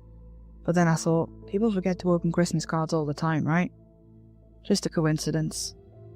I wasn't impressed. The next night, I dreamt that the woman at work who collects complaints like stamps would call in sick. She did.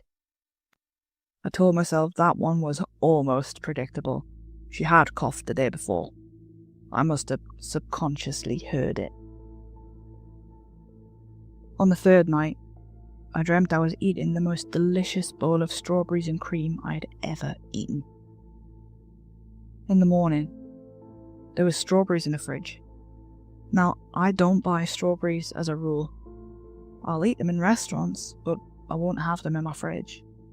You buy them on a Monday, and by Tuesday night, they've grown their own mould colony and have elected a mayor. It's a waste of money. I checked my banking app to see if I had bought them half asleep the night before. No charge. I told myself I must have paid cash and forgotten. I ate one, and it tasted like a memory of summer, so sweet and fresh. On the fifth night, I dreamt of Beth. I dreamt that she'd won a ridiculous prize at a ring toss. I knew that wasn't true because when we went to the ring toss, she could not toss. In the morning, she sent me a photo of herself with a teddy as big as she is, and a message that said, "I'm finally a winner," a row of hearts. I asked which fair she went to, and she said it wasn't the same one. She'd gone to this new one with a new guy friend. I didn't ask for details. On the sixth night, I dreamt of rain. It poured in the dream, and everyone on the street ran. I dreamt I stepped under a doorway that didn't leak, and that the person beside me stepped aside so I could fit in. When I woke up and went to work, the sky broke while I was walking. The doorway I chose didn't leak. The stranger that was there moved over with a smile. He handed me a napkin. He said I looked like I needed a win today. That's probably when I stopped telling myself it was nothing. I still tried to pretend, but it wasn't true pretending. On the eighth night, I had a different kind of dream. I was in my room in the dark. I couldn't move. The floorboard by the door creaked. The sound wasn't loud, but it was near the kind of volume that fills the whole house if it's quiet. And then the dripping started again. It came from everywhere at once, as if every surface had been given one drop and told not to waste it. I woke up with my heart climbing the wall of my chest. I didn't sit up. I lay still and I listened. The house is old and does what old houses do. Pipes expand, nails settle, wood flexes. The difference was that I knew the rhythm of this house. This creak was not the same. I could point to where it came from in the dark. It was the board by the door. The rain was still pouring outside.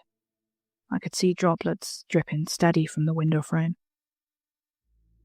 But this wasn't the same dripping.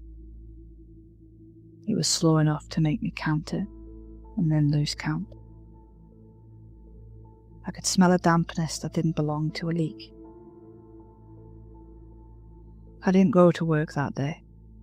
I sat on the sofa in a daze, hands shaking as I sipped the same cup of cold coffee I'd held for 4 hours. I didn't understand what was happening. I was so focused on the good things I was getting, I forgot I could have bad dreams too. I stayed up as late as I could, refusing to go into the bedroom, but by 1 AM I couldn't stay awake. I dreamt I was back under the bed. The air was hot and the smell of iron sat on my tongue. I was strapped to the same chair from my childhood. He was there, the grey man, standing in front of me. That emotionless stare piercing my soul. He took a step forward. I thrashed and pulled at my restraints, desperate to get free, but he just stopped, tilted his head. I woke up panting, my hair stuck to my sweat-covered forehead. My wrists ached, and by the morning, small bruises had formed like faint ligature marks. I came down the stairs to a small white envelope posted through my door with no stamp. Inside was a note that said, "Keep sleeping well." The font was cheerful. The ink smelled faintly of almond oil. I stood very still, holding it, and listened for the drip. Last night, I really didn't want to go to sleep. I made some tea, watched some TV program that didn't really require any attention. I texted until my phone felt hot in my hands. At 3 AM, I was tired enough to promise myself that fear is fuel and sleep isn't the enemy. I lay down. I told myself that I had invented patterns because the fortune teller had given me a poem. I reminded myself that I'm not 12. I didn't dream. I woke up just before 5 AM, absolutely exhausted.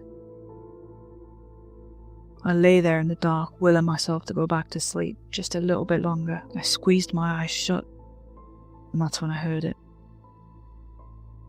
The floorboard by the door gave a single, careful creak. I kept my eyes closed. I told myself that if I couldn't see anything, nothing could see me. Then the dripping began.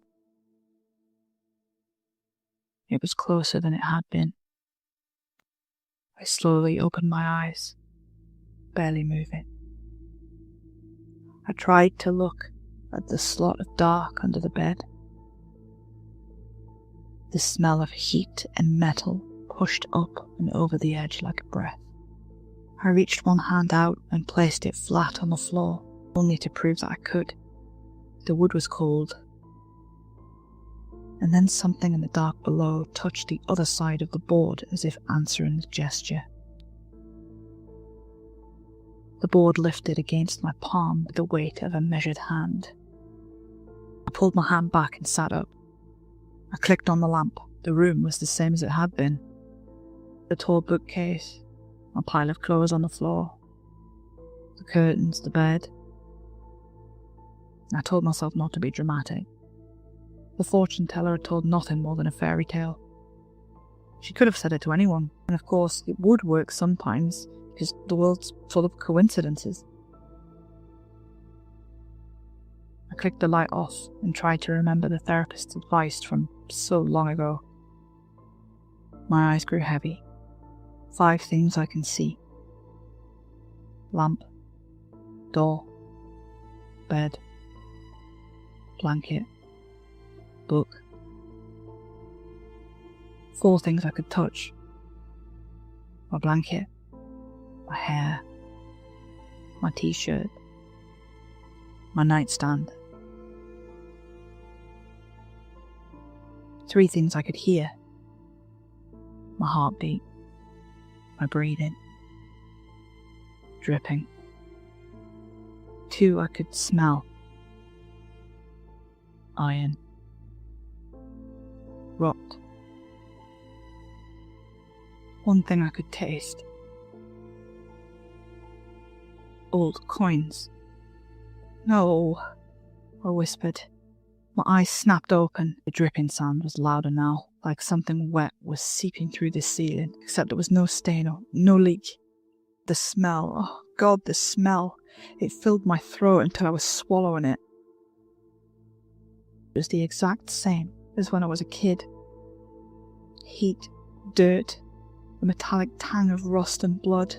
The floorboards creaked right outside my door. I held my breath and waited for the sound to stop, but it didn't. Each groan of wood bent closer, slow, deliberate. The therapist's advice was gone. The old woman's were all I could hear. Do not insult what listens. Some things are bored enough to answer. And I realised I had asked for no more bad dreams, but maybe I'd given it permission to step into the waking world instead. The door creaked open. The grey man stood tall, grinning, his teeth reflected in the moonlight. He uttered one word. Ready. And then he vanished. I think I screamed until morning. I decided to go back to the fair. I was going to find the tent, the old woman, the dove crow thing, and tell her to undo what she did. But when I got there, it was gone. The whole fair had packed up and moved on. I managed to catch the owner of the teacup ride before he drove off, and I asked him where they were going next. He made a comment about me being a carny chaser, and I clapped back with something witty. Honestly, I'm too exhausted to remember. Basically, I just wanted to find the fortune teller. He frowned at me like I'd just asked him where the dragons were kept. The fair doesn't have a fortune teller, he said flatly. I actually laughed, even though my throat felt like it was closing. Yeah, sure, old woman, white bird, creepy rhymes, you can't miss her. He shook his head, climbed into the cab, and muttered something about weirdos before slamming the door. The truck pulled away, leaving me in a half-empty lot with a stomach that felt like wet cement. I stood there for way too long, hoping maybe the strike tent would flicker into view if I just stared hard enough. It didn't. So now I'm stuck with this, whatever she gave me. I can't make sense of it. I can't make it stop. And the part that really scares me? If last night wasn't a dream, what will happen when the grey man takes me away again? Hi everyone, thanks for listening. That was The Grey Man, written by me. If you enjoyed it, don't forget to like, subscribe, and drop your own theories in the comments. I love reading them. And stick around because I always share a random, completely unnecessary fun fact at the end. And sometimes even some outtakes. So today's fun fact is... Speaking of grey, did you know elephants can't actually jump? Not even a tiny little hop. Which makes them both the least grey man-like animal ever, and also the worst candidate for basketball, just saying. Good night.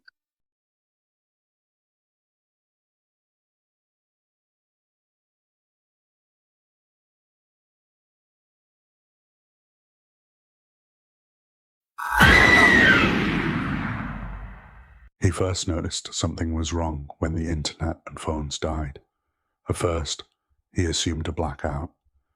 Then the gunfire started, distant at first, creeping closer by the hour. Smoke drifted into their quiet cul-de-sac.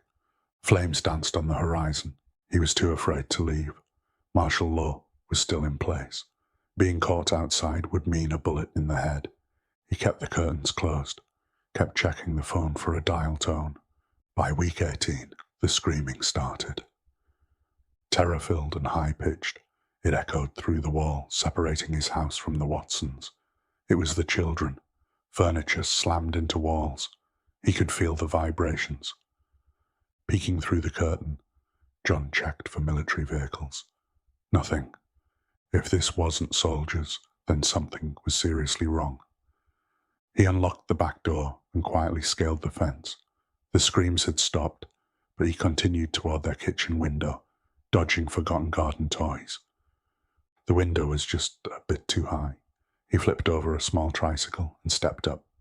Inside the open-plan living room was a scene of pure horror. Mary, bright, loving Mary, was hunched over her youngest daughter, teeth sunk deep into the child's neck. The 6-year-old's lifeless eyes locked with John's. He froze. Bile burned the back of his throat. There was no sign of the older daughter, but the screams had already told him enough. He adjusted his footing on the tricycle handlebars when a shrill ding pierced the silence.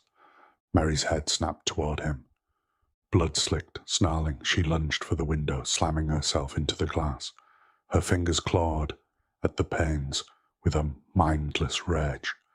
John fell backward, crashing to the concrete. He scrambled up and sprinted from the yard, heart pounding. He collapsed in the street, legs buckling beneath him. From every window around him, blood-smeared faces stared back. Neighbours he'd known for years, now wild-eyed and feral, growling behind him. He turned. The Watsons' older daughter was halfway through the doggy door, one side of her face gone, the other snarled with primal hunger. He didn't wait. Back over the gate, inside, locked, reinforced with the dining table, any barrier between him and them. He packed what he could carry. He was going to find Holly. That had been 2 weeks ago. He wasn't a doctor, he'd never understand the science, but he understood this. The vaccine didn't work. It rewired the brain. Everyone vaccinated died, and when the brain shut down, something else took over, something hungry, something that spread through saliva. The old and the young were left. The streets were lost, and no one was coming to help. He sat in the attic now, holding the heart-shaped locket up to the skylight. Beams of fractured light danced along the ceiling. It had been Holly's first gift from him, Christmas, their first year together. She'd worn it every day.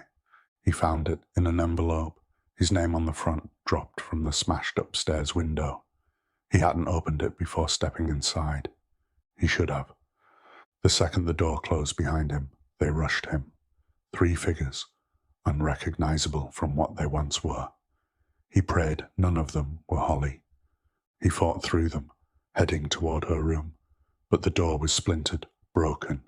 He detoured. The attic ladder was half down.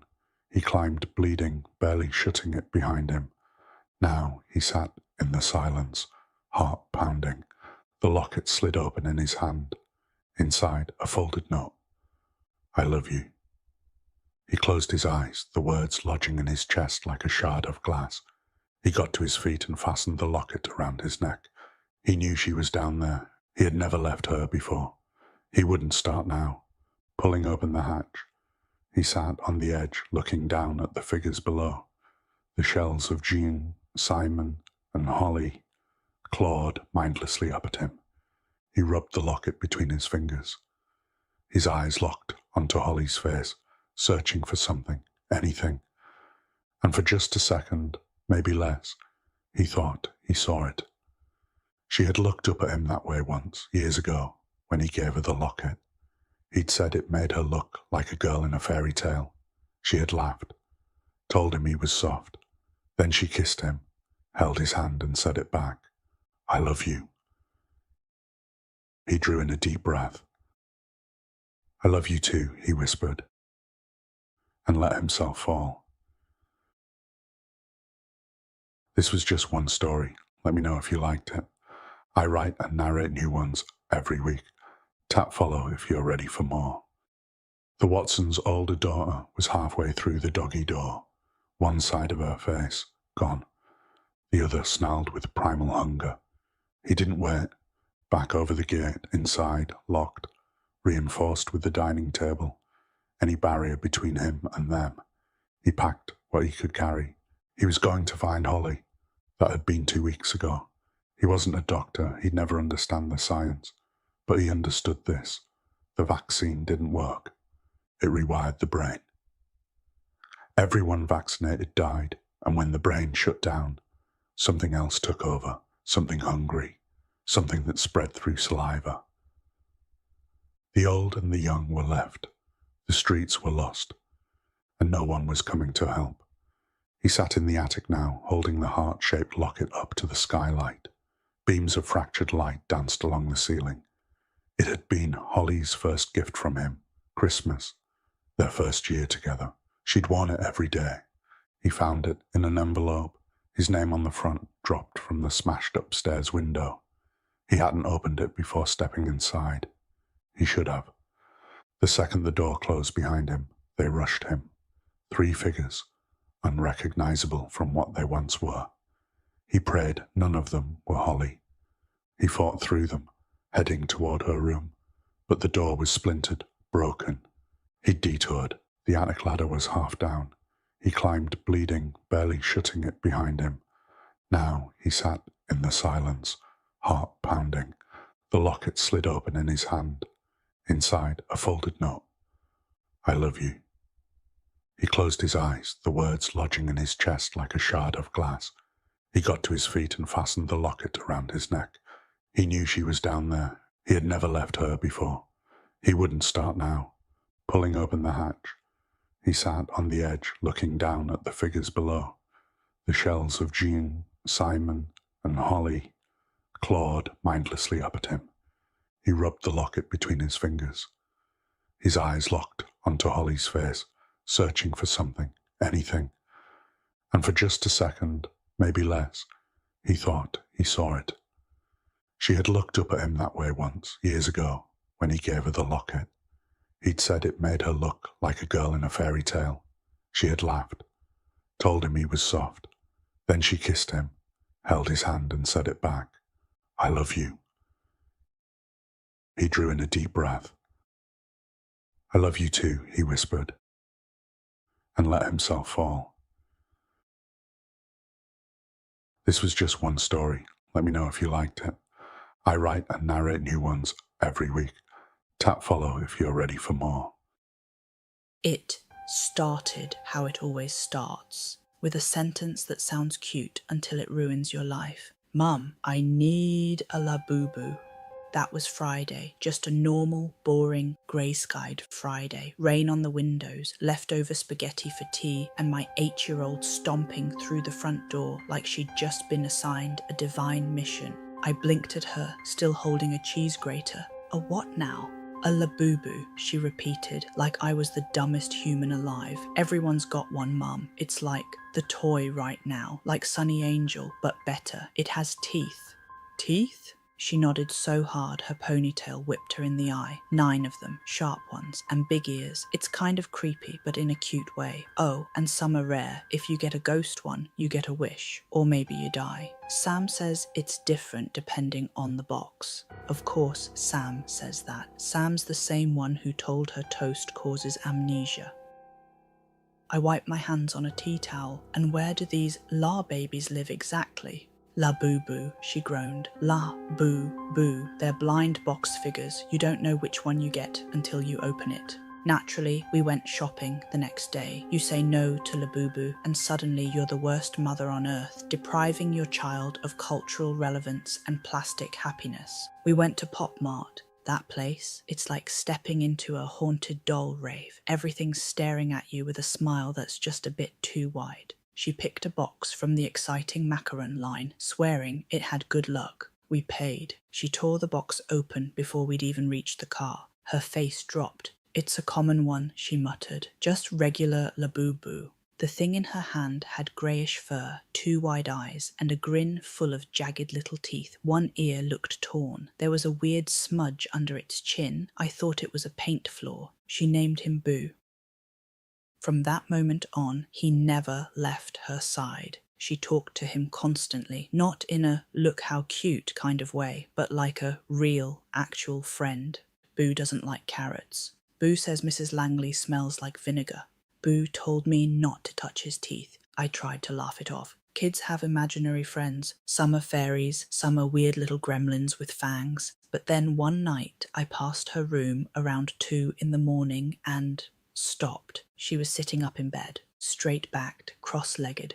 Boo was in her lap, facing her. She whispered something, paused, nodded, whispered again. It was a full conversation, not one-sided, not playful, just eerie. The next morning, I found her in the garden. She was sitting beneath the big tree in the back corner. Her hands were in her lap. Boo was beside her. At her feet was a nest, ruined, twigs shattered, feathers everywhere. 3 small baby birds, dead, tiny bodies curled, beaks open. I gasped. "Oh no, sweetheart, the nest must have fallen from the tree." She didn't look up. "Yeah," she said quietly. Boo didn't like the noise they made in the morning anyway. Not angry, not sad, just a flat little statement, like she was commenting on the weather. That's when something inside me twisted. I wanted to throw that bloody doll in the bin. I didn't. Not yet. But then the feathers started showing up. A few by the windowsill, then some on the landing, then a small pile, damp, greyish, matted,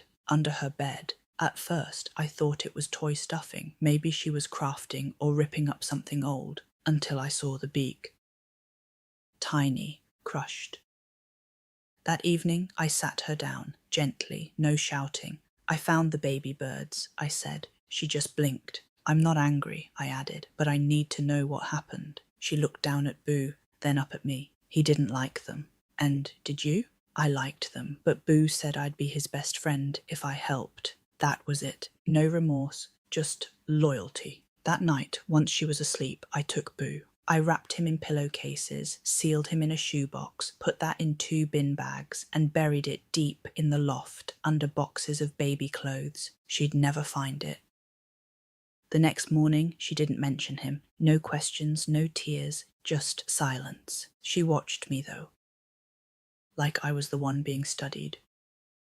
That night, I was curled up on the sofa, glass of wine in one hand, half watching some terrible dating show and finally breathing just a little when I heard her footsteps. Quiet, barefoot. I looked up. She was standing in the doorway, in her nightdress, holding Boo. My heart nearly stopped. He was filthy, bits of fluff missing, one ear torn slightly at the top, but it was him, no doubt. She stepped closer, eyes flat. "Boo didn't like that," she said quietly. Not angry, not scared, just letting me know, like a warning.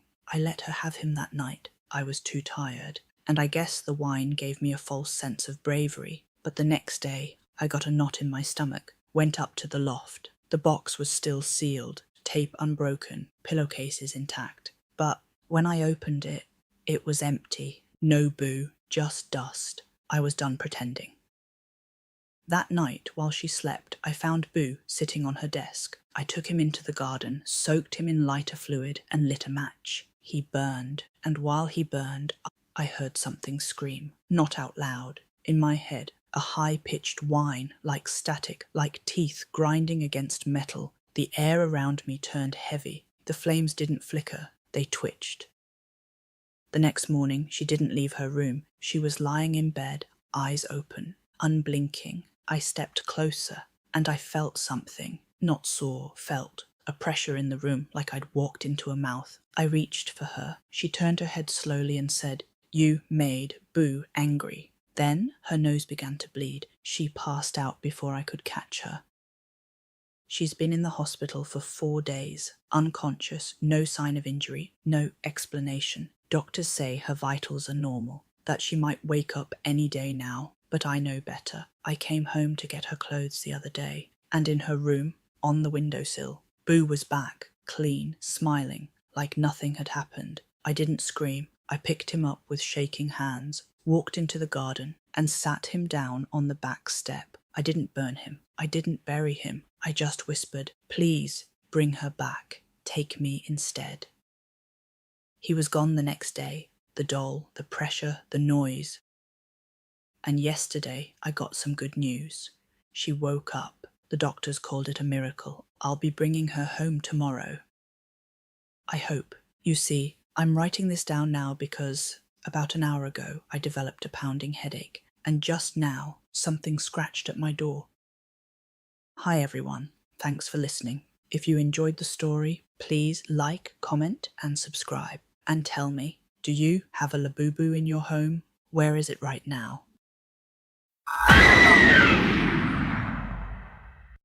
I'm lucky, I guess. I inherited my parents' farmhouse on the Isle of Dreadmore, a beautiful 2-acre property where my only neighbour lived a good 2-minute walk away. It suited me perfectly. I've always been a bit of a recluse. I'd rather spend my days watching cute puppy videos on my laptop than interacting with people in the real world. Moving here was peaceful, quiet. I had just enough money tucked away to avoid rushing into work. For 3 months, I lived in near-perfect solitude, aside from the occasional food or parcel delivery, of course. Then I met Todd.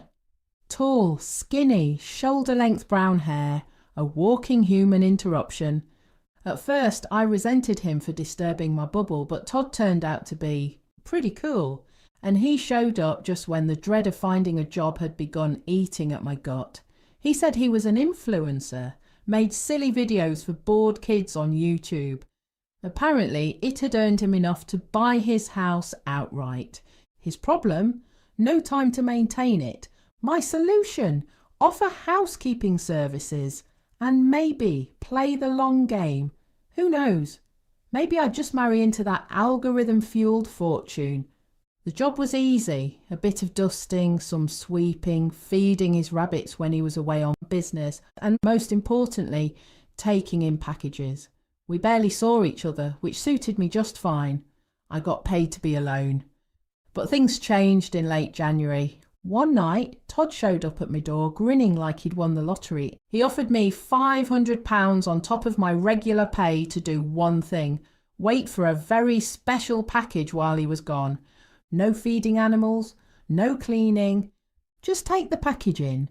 I told him he didn't have to pay me extra for doing what I'd already been doing for months, but truthfully, I had my eye on a new laptop and it was snowing hard. 5 inches deep, biting wind, and no reason to leave the house except to drag a box off his porch. Easy money. The package arrived 6 days later. I'd gone to bed around 10 p.m. By the time I opened my curtains at 10 the next morning, it was sitting on Todd's porch. I didn't think much of the late night delivery. This was Dreadmore after all. But the size of the thing stopped me cold. From a distance, it looked like a cardboard appliance box. Up close, it was clearly wood, nailed shut, and roughly the size of a washing machine. I sighed and pulled on my wellies. My thin coat did nothing to protect me from the wind as I stomped over. I was already annoyed to discover Todd hadn't left the garage unlocked, and the spare key was missing too. There was no way I was getting that thing into shelter without help. I called my mum's friend Angela, who worked at a warehouse, and said she could borrow a dolly. We cleared the path, rolled the dolly into position, and tried to get the box into my garage for safekeeping. The first wheel glided over the garage lip effortlessly. The second caught. The box tipped!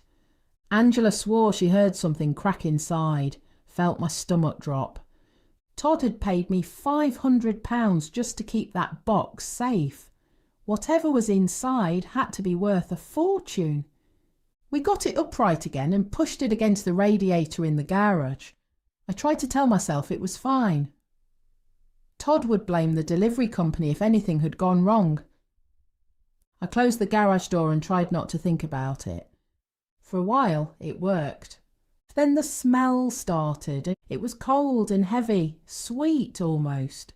It reminded me of when I found a dead deer by the train tracks as a kid.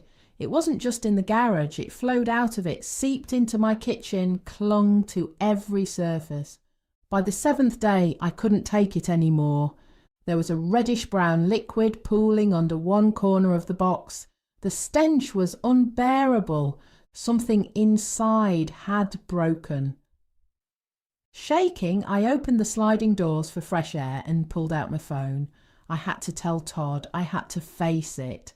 I took a deep breath and hit dial. Then a sound. A vibration coming from inside the box. I froze. My phone still ringing in one hand, the other clamped to my mouth.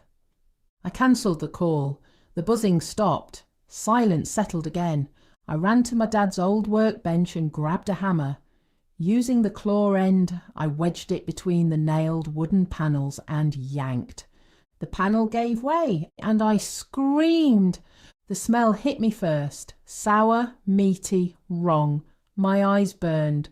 Then I saw him. Todd! Folded inside like a sardine, wrapped in soiled blankets, surrounded by empty food containers and a half-full water bottle. His skin had a green tinge. His hand flopped out of the opening, lifeless. But that wasn't all. Tucked near his chest was a camera, its red light still blinking. It was still recording! I dropped to my knees, vomiting hard onto the concrete floor. Todd was dead, very dead. I backed out of the garage and called the police, sobbing. The police insisted it was an accident, that it wasn't my fault. I told them what happened. The box tipping, the radiator, the cold. They said the camera saw everything, but what I didn't tell them was that I saw everything too. It wasn't that difficult. I managed to delete just enough of the footage, and not too much. Just enough to make it believable. Just enough to make it look like a tragic, stupid, viral stunt gone wrong. See, Todd and I had grown close. He told me things about his reclusive lifestyle, how nobody really checked on him, how he'd cut ties with most of his family. So I thought, why wait? Why play the long game when I could just inherit another house? That's why I don't take in packages anymore. I've already got everything I need. When I was a kid, bad things happened in my house. I don't really need to get into the details. You can probably fill in the blanks. Let's just say I grew up with complex PTSD before I even knew what that was. My way of surviving was believing. Not physically, obviously, but mentally. By the time I was 8, I had learned how to disappear.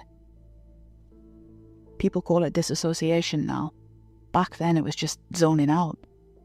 I still can't tell if it saved me or if it broke something I'll never get back. Teachers wrote reports about my daydreaming, whilst my parents just called me lazy. But really, I was building entire universes inside my head. And here's the weird part.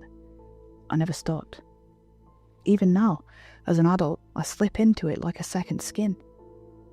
Sometimes unintentionally, sometimes on purpose. On the train, in line at the grocery store, lying awake at night, I just go somewhere else. I make people, friends, lovers, enemies, heroes, villains. I give them names, backstories, quirks. I decide how they meet, what happens to them, how they die if I'm feeling dramatic. I have some preset worlds that I visit most. These are usually reserved to help me regulate my emotions. They're filled with characters that agree with everything I say, or help me work through a feeling. Because they are technically all me, I know I'm just helping myself through my problem, but it's comforting to think that there are people who want to help me too, even if they aren't real. When I'm bored though, these worlds can develop into anything. One time, I made myself win the lottery. £6 million. I bought a house, filled it with cool stuff, donated a chunk to children's charities, and created a dialogue for all those characters around me as I went along. "Oh, thank you so much," I made one character say. "You've single-handedly solved child poverty." I remember letting out a little giggle in the real world, which resulted in 5 people at the bus stop turning to look at me, eyebrows raised. Another time, I imagined a world where every single person on Earth had a countdown above their head. A glowing number ticking away to their death. I spent weeks inside that one, weaving stories of how people would act if they knew exactly when they were going to die. I made a married couple cling to each other as the husband watched his wife's countdown tick to 0 whilst he still had 12 years left. As she died, I made him sob into her hair, wishing he would go too. Then I had an idea. I made him sit up in resolution as his countdown switched to 4 minutes, Yeah. I made him, self-exit. What can I say? I was feeling emotional that day. What can I say? I was feeling emotional that day. It's like playing The Sims, except I'm the god, the camera, and every single character at the same time. I can write a whole romance in my head during a boring meeting. I can invent a tragic war epic to help me fall asleep. Sometimes I make them fight, sometimes I make them laugh, sometimes I let them comfort me when I can't comfort myself. It's my own little multiverse, and I control everything. Or at least, I thought I did. The first time it happened, I was in this world where I was just about to be broken up with. I wasn't in a very good place in my relationship in the real world, so I used to go there often when I was alone, usually after arguments. Sometimes I'd figure out a way to fix it, sometimes I'd just let it happen and wallow in self-pity whilst making lasagna. This time though, I guess I just wanted to get some practice in, cool comebacks, etc., just in case the inevitable happened. I knew he was going to break up with me. So, I had everything planned. The world was built, backstory thought of, the script ready in my head. It was going well. I decided at the last minute that this time I was going to beat him to the punch. I sat us down on a bench. I made the evening sun just about to dip below the horizon, and I started to talk. "You don't want to be with me," I started. I had a whole host of witty, clever things I wanted to say ready for when he was finished with his part of the script, but that's not what happened. "That's not fair. You don't know what I want." The words were sharp, so clear. I don't know if I heard them in my head or out loud. I hadn't planned that. I hadn't even thought of those words before I heard them. I actually stopped mid-laundry because I thought I'd misremembered. But no, this character, this fake person, just looked at me, the me in my head, and said something I didn't make him say. At first I brushed it off. I thought I'd buried myself so deep in this world that my subconscious was picking up on something it thought was coming next. That's all. Even still, I didn't really want to go back there. I stayed out of my own head all day. Every time I felt myself slipping into a scenario, I'd do my best to snap myself back into reality. I didn't know what my brain was playing at, but I had no comeback for what he said. He was meant to agree. He was meant to argue. I had it all planned. That evening I couldn't sleep. I'd pretty much forgotten about the little brain blip earlier. It was overshadowed by my actual boyfriend not coming home again that night. I tossed and turned for what felt like hours, but nothing helped. Finally, I decided to slip into my happy place. It's a place I built when I was around 10. It was a quiet cabin in the middle of dense woods. No people, just me. It was always raining there. I love the rain. I'd always start the scenario outside, soaked through. I would walk up to the cabin, unlock the door, and be met by a comforting warmth, even though the fire sat cold. I'd light the fire, usually with magic. I was 10, give me a break. And I'd snuggle into my goose-down duvet on the sofa, the soft fabric so soothing against my cold skin. And then Jerry would bring me cookies. Oh, Jerry's not a person. Like I said, this cabin was strictly no people allowed. He's my kind of adopted forest pet. I'm not sure exactly what he is. I think my kid brain must have mixed two birds together, because he's as white as a dove, but he's most definitely a crow. I'm 36 now, so I can't remember what I was thinking, and I have no idea why I named the bird Jerry at 10, but he's a permanent fixture here anyway. I wanted comfort, so I closed my eyes and planned to drift there. It was harder to get there this time. It was difficult to relax with everything going on, but I managed it eventually. I walked through the forest, Up the path, the familiar droplets of heavy rain beaded on my skin as always. I couldn't hear the usual bird song this time, but I put it down to my brain being torn between this world and reality. The real me was very anxious, so maybe the background ambience was too much for my mind to process as well. But when I walked through the door, in my mind, the fire was already lit. Someone was sitting in a chair by the hearth. A woman. Jerry was perched on her shoulder. She turned, looked straight at me, and whispered, "Finally." I snapped out of it so fast I thought I was going to be sick. Now I know I definitely didn't make her.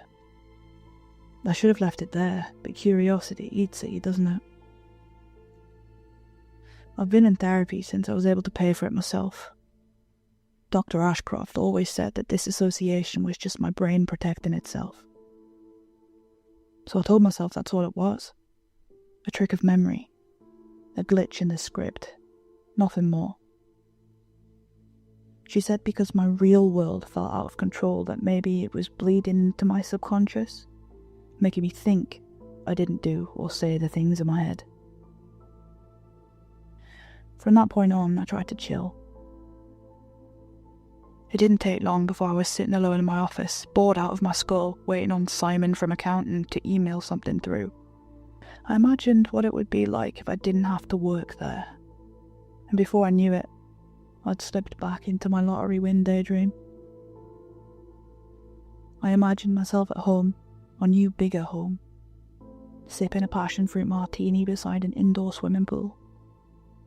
The sun's warm rays reflecting ripples of pool water like glitter on the walls. For a moment it was perfect. The tang of the fruit on my tongue, the cool tiles beneath my bare feet, the lazy sound of water lapping against the pool's edge. Then I noticed a wet footprint. Just one. Near the edge of the pool. Not mine. Too big, too heavy. The droplets led towards the glass doors, but disappeared halfway, as if whoever left them had just vanished. I tried to push it aside, chalking it up to a slip in my concentration. I set my glass down, thinking about how nice it would be to feel the water on my skin. And that's when I saw it. A reflection rippling across the glittering wall. Not mine, not anything that should have been there. A figure moving slowly, deliberately behind me. Before I could turn, I felt two cold hands on my shoulders. My heart pounded in my chest. I didn't summon them. I didn't build them. They leaned in close. They leaned in, close enough that I could smell chlorine on their skin, and whispered, "You're starting to understand." I was startled out of the nightmare of my apparent own creation by a knock. Sorry Laura, I can't get the email thing to, email. Sorry Laura, I can't get the email thing to, email. Simon stood in the doorway, arms stuffed full of disorganized papers, his face twisted when he saw me. "What's with you? You look like you've seen a ghost." I laughed too quickly, the sound brittle. My hands went to my shoulders without thinking, brushing at the fabric of my blouse. Wet. My fingertips came away damp. Maybe it was sweat. Maybe. Simon frowned. "Are you alright? You smell like chlorine." I forced a smile, but my heart was still racing. I hadn't been near a real pool in months. I'm not feeling well. I think I need to go home," I stammered before brushing past him. Alright," he echoed down the hallway. I was halfway down when I heard a crash behind me, Simon cursing as he tripped over a bucket the cleaner had left outside my office door. A sharp whiff of chemicals hit the air. For one dizzy second, I almost laughed with relief. Of course, the smell. Just cleaning supplies. Just a coincidence. But then I looked down at my blouse. The damp patches clung to my skin, and no bucket in the world could explain that. Right? I tried to get an urgent appointment with Dr. Ashcroft, but I couldn't get a hold of her. On the drive home, my mind wandered without me even meaning to. One blink I was on the motorway, the next I was sitting in my log cabin, across from that woman, the one I never made. She smiled, leaned close, and simply said, "Hello." My eyes snapped open to headlights bearing down on me. I swerved hard, tires screaming, dragging myself back into the right lane with my heart hammering against my ribs. I wasn't safe anywhere now, not even behind the wheel. That had never happened before. I could always control everything, every character, every setting, every detail bent to my will. Every thought was mine.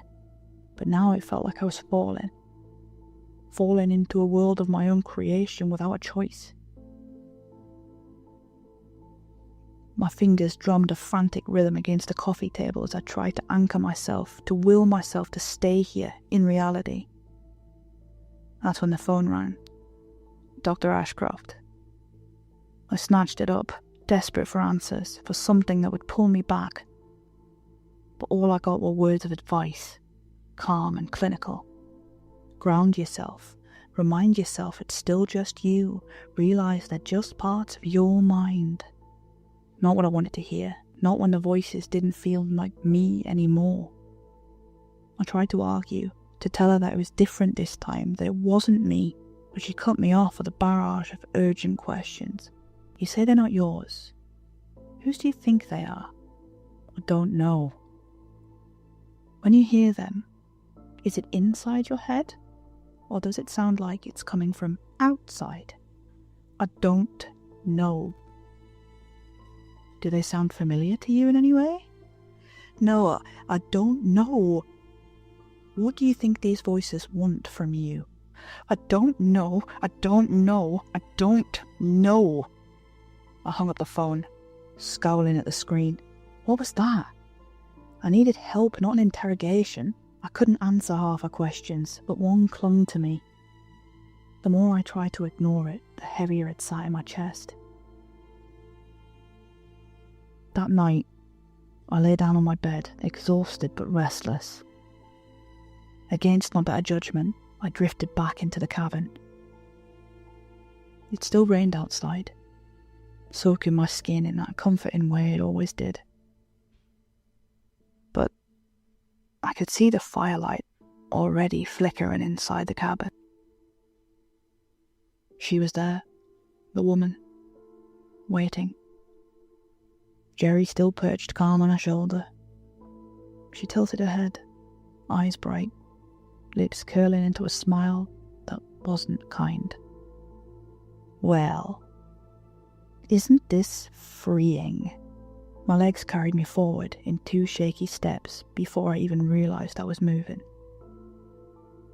What do you mean, freeing? Then I blinked, and I wasn't standing anymore. I was sitting in the chair across from her, hands folded neatly in my lap, as if someone else had put me there. A voice rose from behind me, low and certain. She means you're not the one in control anymore. Her smile lingered, and then the world around me fractured. In the blink of an eye, I was no longer in the cabin. I was back on the bench, the one where I practiced breaking up with my boyfriend. Only this time, he turned his head and looked me dead in the eye. I don't need you to tell me what to say. Before I could answer, the scene shifted again. I was standing in front of the woman I'd imagined thanking me for charity donations. Her eyes burned with something like fury. I don't need to be your puppet for your gratification. Then everything shifted again. I was in the countdown world, but this time, I wasn't watching him. I was in his place. A stool beneath my feet, a rope brushing my throat, his hand steadying me. His voice was calm, almost relieved. I don't have to do this. But I want to. He kicked the stool from under me. I felt the rope tighten like a vice around my neck as the world faded to grey.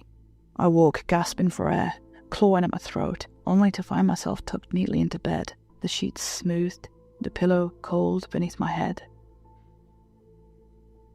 Which brings me to now. I'm doing everything I can to stay out of my worlds. No daydreams, no slipping, no comfort trips to the cabin. It doesn't matter. Lately, I catch myself halfway through things I don't remember starting. Once, I found myself standing at the sink, cold water running over my hands, the tap opened fully. My hands were blue. Another time, I awoke halfway down the stairs, clutching a mug I couldn't recall filling. These moments, stolen, half-lived, settle over my days like dust. There are gaps in hours now, little pockets of missing time that throb at the edges of my memory. I tell myself I'm fine. I tell myself that this is nothing, that exhaustion can mimic madness. Yet, this morning I woke up with my nails dug deep into my arm. My skin was raw. I'd been scratching words into myself. When I finally pulled away my hand, the words were there, carved in jagged red letters. Not yours. I tried to walk through my days more slowly now, clinging to routines like clockwork. That way, if time goes missing, I'll know. I can feel them watching, the other selves, waiting for the moment I slip, waiting for the chance to step forward again. Is this how they felt? Living their lives normally until I plucked them from their reality and forced them to play in mine? That can't be it. I made them, didn't I? They aren't real, are they? Dr. Ashcroft wants to up our sessions to twice a week. She says next time she'll have a specialist join us. And when I said I didn't know there was a specialist in daydream characters gone wrong, she just smiled at me in that doctor way, like I'm crazy. I'm not crazy. I didn't give these imaginary people independence. I can't make them do what they want. But if I didn't give them autonomy, who did?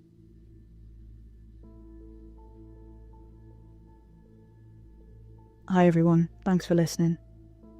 This one was written by me, so if you enjoyed it, please give it a like and a subscribe. It really helps the channel grow and honestly heals my inner child a little. I've got a dedicated playlist of all of my stories that I've written if you'd like to have a look through. And here's a little fun fact about where this story came from. I finished it at my desk, as you do, but it actually started in a Tesco's car park. I was sitting there in the car, waiting for my husband to come back with snacks, lost in my own made-up world, when I thought, shit. Could you imagine if one of them ever talked back?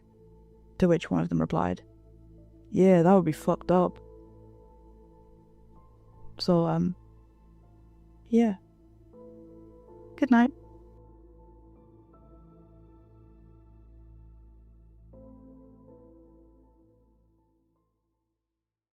Last night, I decided to walk home instead of waiting for the bus. It was late, I was tired, and the idea of just putting one foot in front of the other felt easier than standing around under the flickering streetlights. There's a set of woods between my place and the main road. I had to cut through them once before during the day, and it knocked nearly 20 minutes off my walk. I told myself I knew the path.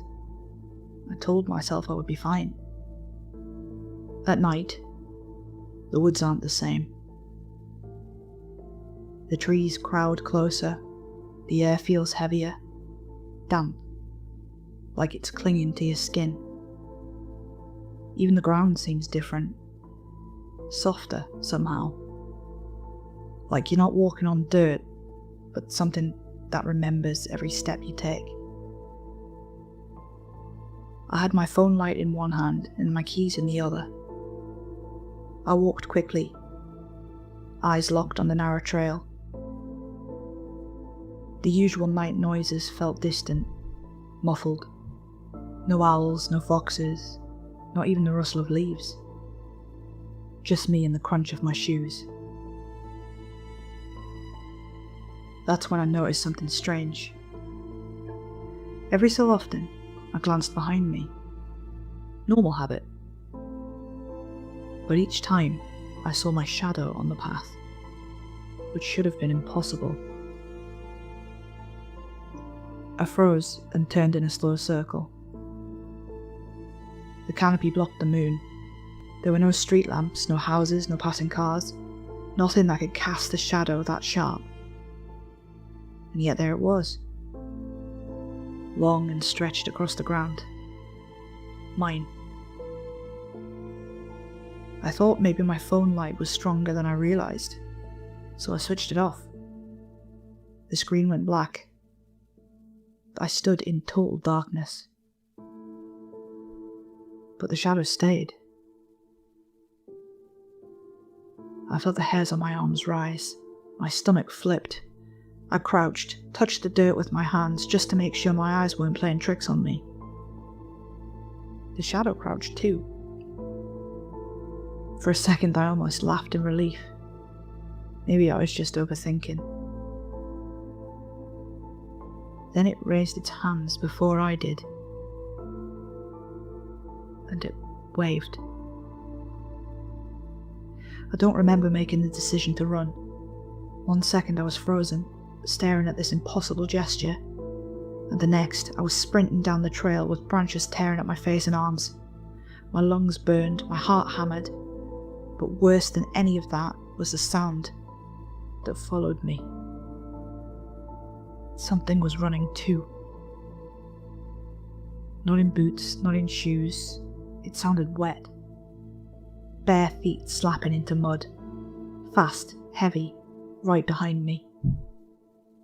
I didn't dare look back. I just pushed harder, legs screaming as the path twisted and blurred in the dark. The noise grew louder, closer, until I could almost feel the breath on the back of my neck. I burst out of the tree so suddenly I almost fell onto the road. A car horn blared as headlights swept past, and I stumbled into the grass, chest heaving, body shaking. The woods behind me were silent. The path was empty. I stood there for a long time, trying to convince myself I'd imagined it. Stress, exhaustion. Maybe I'd nodded off on the bus and dreamt the whole thing. Anything to explain away the memory of that wave. That awful sound chasing me through the dark. Eventually I forced myself to keep walking, sticking to the main road all the way home. Every streetlight felt like safety. Every passing car made me breathe easier. By the time I reached my front door, I'd almost managed to calm down. Then I saw the light on in my bedroom window. I knew I'd switched it off before leaving. I stepped inside, forcing myself to breathe slow and steady. The house was quiet, too quiet. I made my way down the hall toward my room, every nerve in my body screaming for me to stop, to turn around, to leave. But I had to know. Through the narrow gap under the door, I could see it. A shadow stretched across the carpet.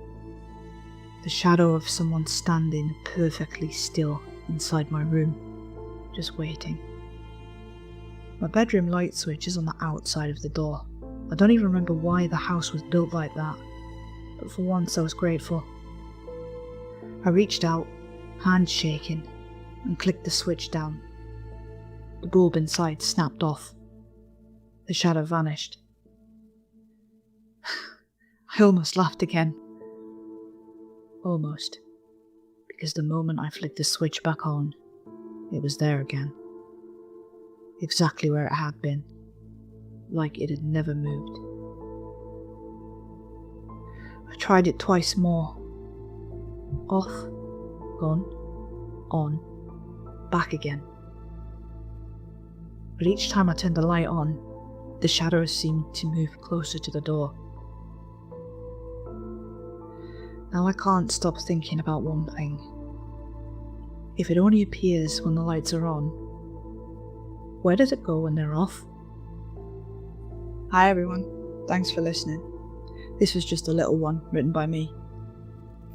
And actually my first story posted over on Reddit No Sleep. Time for a random fun fact. Shadows aren't really things, they're just the absence of light, which means technically, they don't exist. So yeah, you've been scared of nothing your whole life. Oh, and don't forget to stick around for the bloopers. Unlike the last video, this one was mostly easy. Except it still took me way too long to say anything to explain away the memory of that wave. I don't understand why that's so hard. It's not hard. Anything to explain the way the memory. Anything to explain the. Anything to explain. Oh my lord. Anything to explain away the memory of the wave. Anything to explain the memory of that. Oh my god. Anything to explain away the memory of that wave.